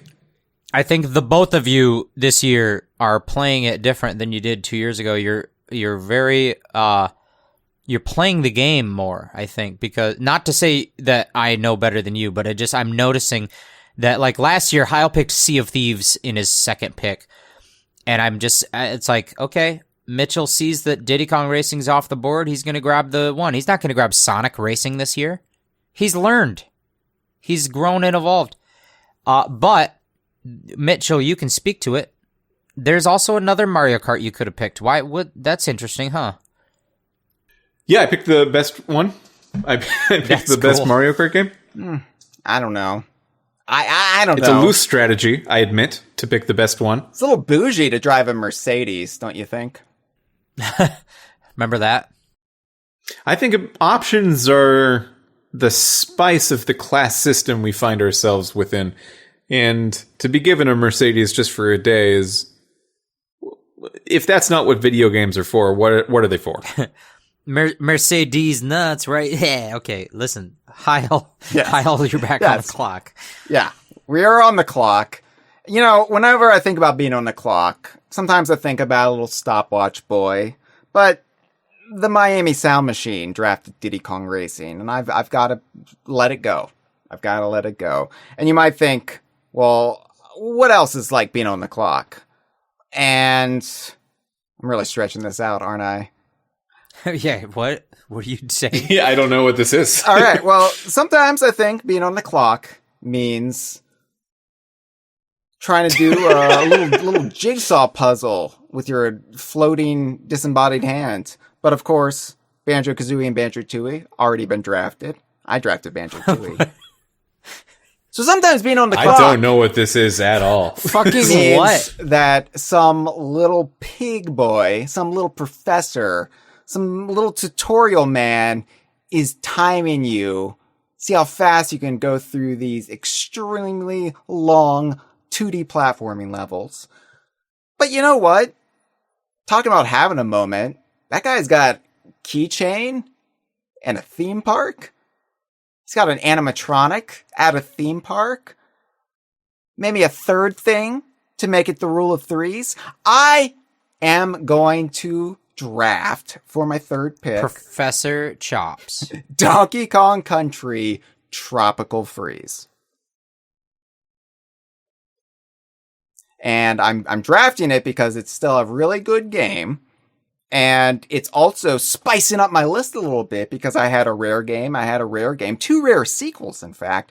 But now I'm going with the Retro Studio sequel to their first Donkey Kong Country game. Okay. Well, there you go, that's Traveler of the Stars. There you go. Vote for me. A very platform-heavy list so far for Hyle. All of us have... Actually, all of us have platformers. Ooh. And I have the least platformers. I only have the one. I'm like just... So I now get to go twice. What a terrible realization about yourself. It's so... I just really panicked there. It's sinking... It's rough. But for my pick, I'm not going to pick a platformer. In fact, am not going to pick a rare game or a core DKU game. I'm going to pick a cameo game. What? Why? Wow. It is probably the best one could be picked by anyone. And I'm going to pick it. It's Super Smash Bros. Ultimate. It has Diddy Kong, King K. Rool, Banjo-Kazooie. They're all in there. Super Smash Bros. Ultimate is my pick. I can't believe it made it this far, but I don't disagree with any of the picks that have happened so far. It's just like, it made it back to me. Interesting. That's cool. I'm going to go ahead and take it. I got Smash Ultimate. Do you guys remember Smash Ultimate? We had such fun. We were there. All of us. We were there for all of it. We were there together. We were there where Smash Ultimate was. Yeah. We ultimated together, and we were there when the Banjo-Kazooie reveal happened, and we all hugged each other. It's on YouTube. You can look up our reaction videos on YouTube. Okay. So, I've gotten and here's the little twist. I get to go again. Snake Draft. Snake is in Super Smash Bros. Ultimate because everyone is there. Everyone is there. Everyone is in Smash Bros. Ultimate. Everyone is cool when you're part of a team. That's a fact. That's a true. I have another pick, and I don't have a 2D platformer. So, I'm going to pick a game. This is the first game that was available to us on our 2024 draft that was not picked by any of us in that 2024 draft. It was available but not picked. I'm going to pick Donkey Kong Country 3. It's a good one. And there was a little bit of questioning at that time of, was that one that should have been picked? It was maybe the biggest one that didn't get picked by anybody. And then I picked it on the second Bananas draft in 2025, the draft of all the leftover games, and I won that draft pretty handily. So I don't know why specifically I won. I don't know what the voters specifically were voting for, but I have to imagine that game carried a little weight. I think it is, for some people, their favorite of the DKC trilogy, and I am happy to have it here in the fourth round. I would also say it's been buoyed by Bananza, given the Northern Hemisphere connections and, again, Lost World mythology of the underground world. I would say that it's not a bad pick if you can't get DKC2. No, it's a great pick even if you could get DKC2. In fact, some people would pick it, I think. Some would. But, Hyle, speaking of, we're right back to you once again. I'm on the clock. And when I'm being timed, no, it's actually apropos.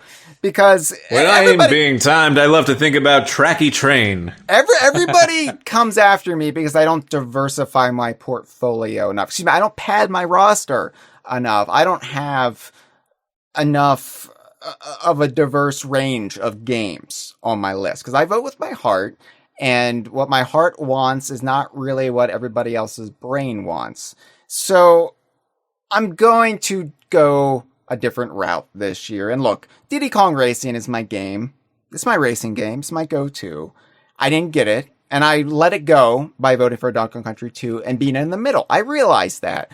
But this year, at least I have an option that I don't feel bad. I don't feel like I'm not being true to myself by drafting this game. And I know Mitchell will disagree with me, and that's fine, Mitchell, because we are different people. But the truth is we celebrate each other. We celebrate each other in both spirit and body. And I know you will support my choice, even if you disagree with me. Mario Kart World. Hyle, like a kind but homophobic parent, I can't say I understand, but I support you every step of the way. Mario Kart World is not to everybody's taste, right? They're like, well, it's not my Mario Kart because I've been playing Mario Kart 8 for over a decade. But for me, it actually roots Mario Kart in a tangible place. I get to drive around a lot, which I like. It's very relaxing for me. It's terrible for the environment, but whatever. And Donkey Kong's in it. It was his in-game debut of his new design, which we all agree. It's kind of a glow-up, as much as I like that old design. Let's be honest. He's a lot more cuddly looking now. I want to have a little cuddle sesh with him. Mario Kart World is my choice. I don't... Now, Hyle, I kept saying, like, if you go in the middle, you can react preemptively to what the next guy's going to do. Uh-huh. You could plan and supersede Mitchell before he goes twice. And you know he's not going to pick a kart racer. And you know I'm not either. So I'm a little confused why you didn't wait till the 5th round to do this. You could have got something... You could have got something now that maybe won't be available the next time you try to get it. No. But I do think that we have gotten the 3 best kart racers. Each of us has one of them. I don't know about that. Is there one that outside of these 3 that is good? I would say Sonic and Sega All-Stars Racing with Banjo-Kazooie is up there. Yeah, it's sure, but it's probably not. In my opinion, it's in the top 3. Yeah, I think it's better than Mario Kart 8. I think it's better than Mario Kart World. Man, this is we're at a standstill here. Well, but it is back to Mitchell. Mitchell, listen, you're going to get to go twice. Mm-hmm. And as a result of your 2 picks, your list is going to be finished. That's true. So what are you going to do? Well, I have one game I'm very sure about. So I'll say that first while I buy me some time for the other one. And Jeff, you got Super Smash Bros. Ultimate. I understand that Super Smash Bros. Ultimate is going to be the favorite Super Smash Bros. Of a large portion of the audience. But my favorite Super Smash Bros. Is not Ultimate. And I think that Super Smash Bros. Melee is in the top 5 games of all time. And just for any kind of player, whether you're competitive or casual, Super Smash Bros. Melee is a beautiful game, represented a beautiful moment in a time period where Rare was still working with Nintendo on Nintendo things. Oh, you're trying to appeal to the sentimental crowd there. It's a game that is sentimental. It wears its sentimentality on its sleeve. If you watch that intro, where Mario goes from being a statue to being a real boy, and then Link does the sword swipe, and then there's the Yoshi Stampede, and then you see the Jasmine in Own It, and they're looking at Ness like, whoa. You know, that part, and the part with Ridley, and the part with Samurai Goro. Yeah, all these characters who aren't actually playable in the game. Yeah. Remember when Sheik is playing the harp, and you see Zelda's face behind her go like, ugh. You know, remember that part? It's one of the best intros to a game of all time. And then once you're past the intro, you're playing one of the best games of all time. So really, in the 2 parts of a game that there are, the intro and the game part, they're on lock. Super Smash Bros. Melee really has it. So that's one of my picks. I almost was going to praise you for having the only Super Smash Bros. Game that has Mewtwo in it. But I had to think about it and remember that actually one of the things about my game is that everyone is here. Everyone is here in my game. if we can briefly take a moment to talk about why Melee is such a beautiful game. Everyone, I think, talks about the competitive thing, and it raises some anxieties. That like, oh, if I'm not going to be competitive, I should play the one with the more characters, because you don't need to. If you don't need to be competitive, you don't do the competitive game.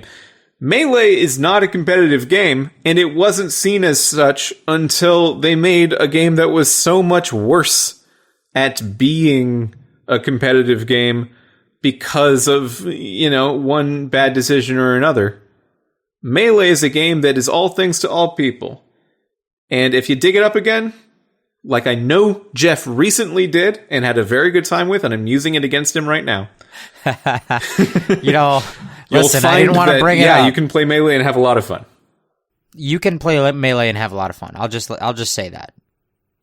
It's also just like the first time we saw so many of those characters and locales and ideas be realized in ways that were neither pixel art nor such low poly 3D art in a really beautiful way that some of those series like took over a decade after that point to even catch up to how they were in Melee. It's a beautiful game. It's got beautiful stuff in it. It's got beautiful parts. It brings communities together in real life, and it's fun to play by yourself. It's got a really fun adventure mode. Melee. It's the people's game. Okay. I mean, people have kind of been failing a little bit lately. Kind of don't want anything to do with people. Well, this is their game, so calm down. Well, Mitchell, you get another pick while you're on the at the microphone here. Yeah, and it is at this point 12 games in that we are starting to see a lot of the S tiers are gone. So I'm looking at my list of stuff I've got left, and there's two big decisions here that I could make. And I think I'm going to be a little riskier. And I'm going to go with Donkey Kong Country 1 to round out this list. I don't know if that's risky, given that we're called DK Vine and this is called the Kongversation. Oh, you just drafted the Donkey Kong game that effectively started it all for this particular wing of the fandom. It's not that risky, Mitchell. Well, if you put it like that, I guess it's a pretty good pick, huh? Oh, wait, shit. I mean, Donkey Kong. It's really not that risky now that you... Should have been Metroid. You're right.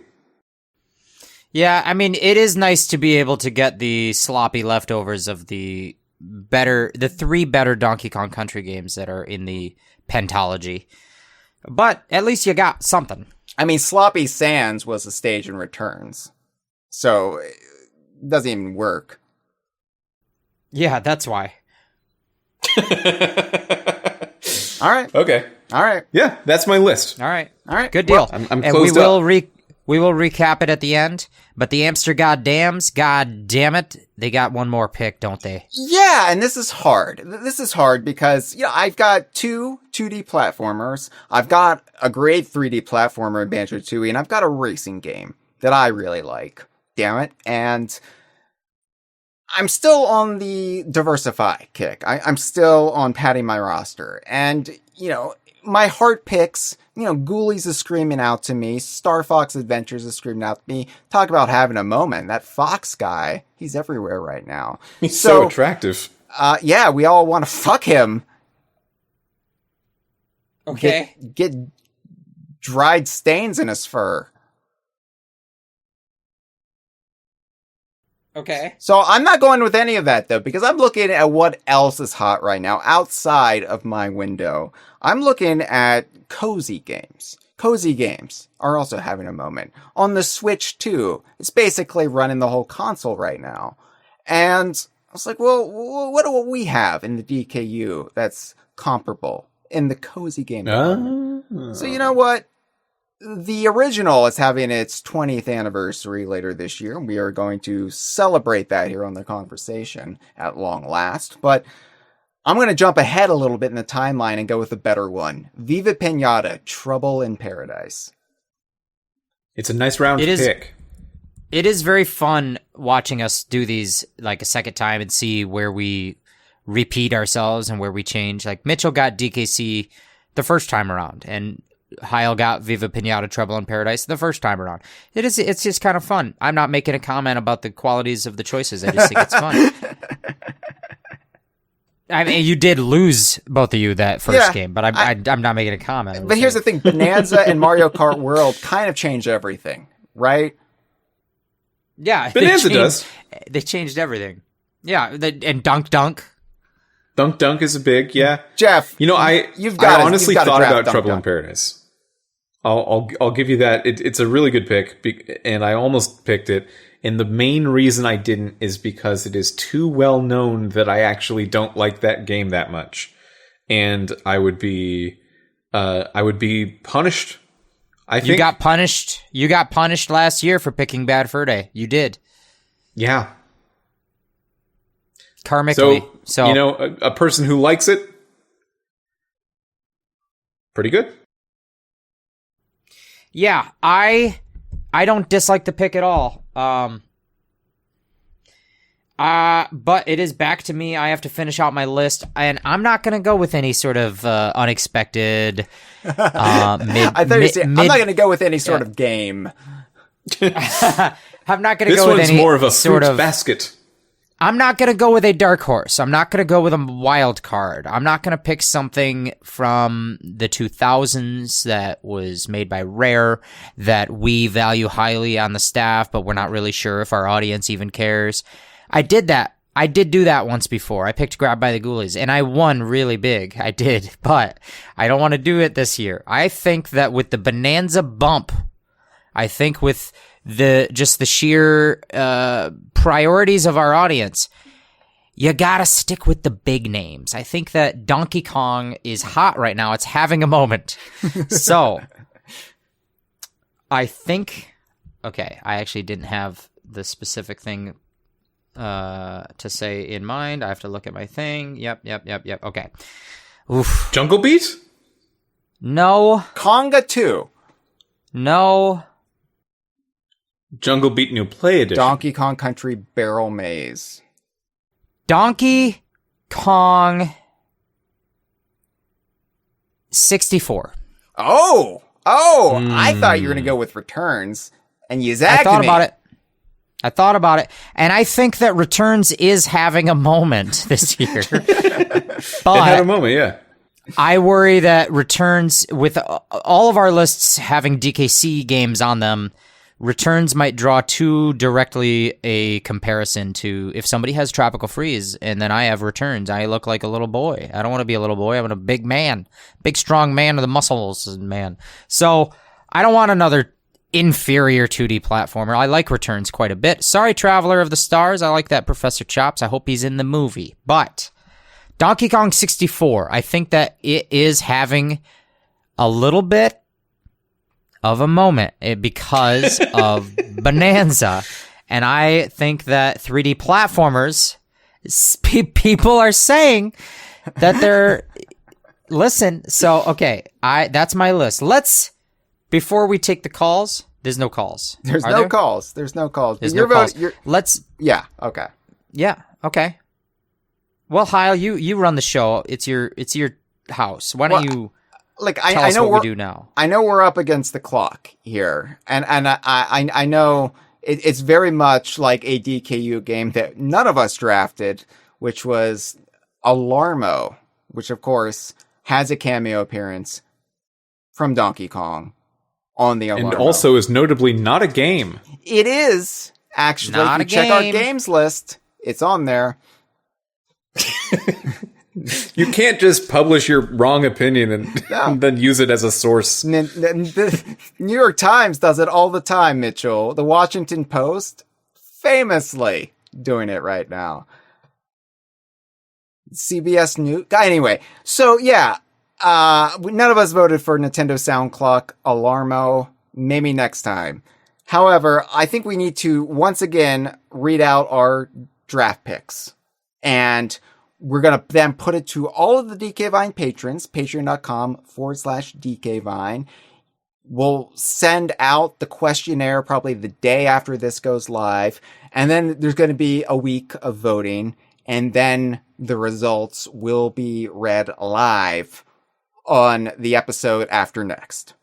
Right? Yes, the epic conclusion to Jeff Month. Jeff Month, unfortunately, has to come to an end because we have to rent the Jeffs. And it's also like the passage of the seasons. We're going out the door that had Jeff, and then we're going to enter the Dustin door. It's like Click Clock Wood, you see. That's my thing. Yeah, I'm essentially a Shamrock Shake. So let's read out our lists, starting, of course, with the San Diego Padres. Tell us about your team. So this year, just as a reminder, I'm also going to say the levels again. We drafted, and we're happy for them to join our family.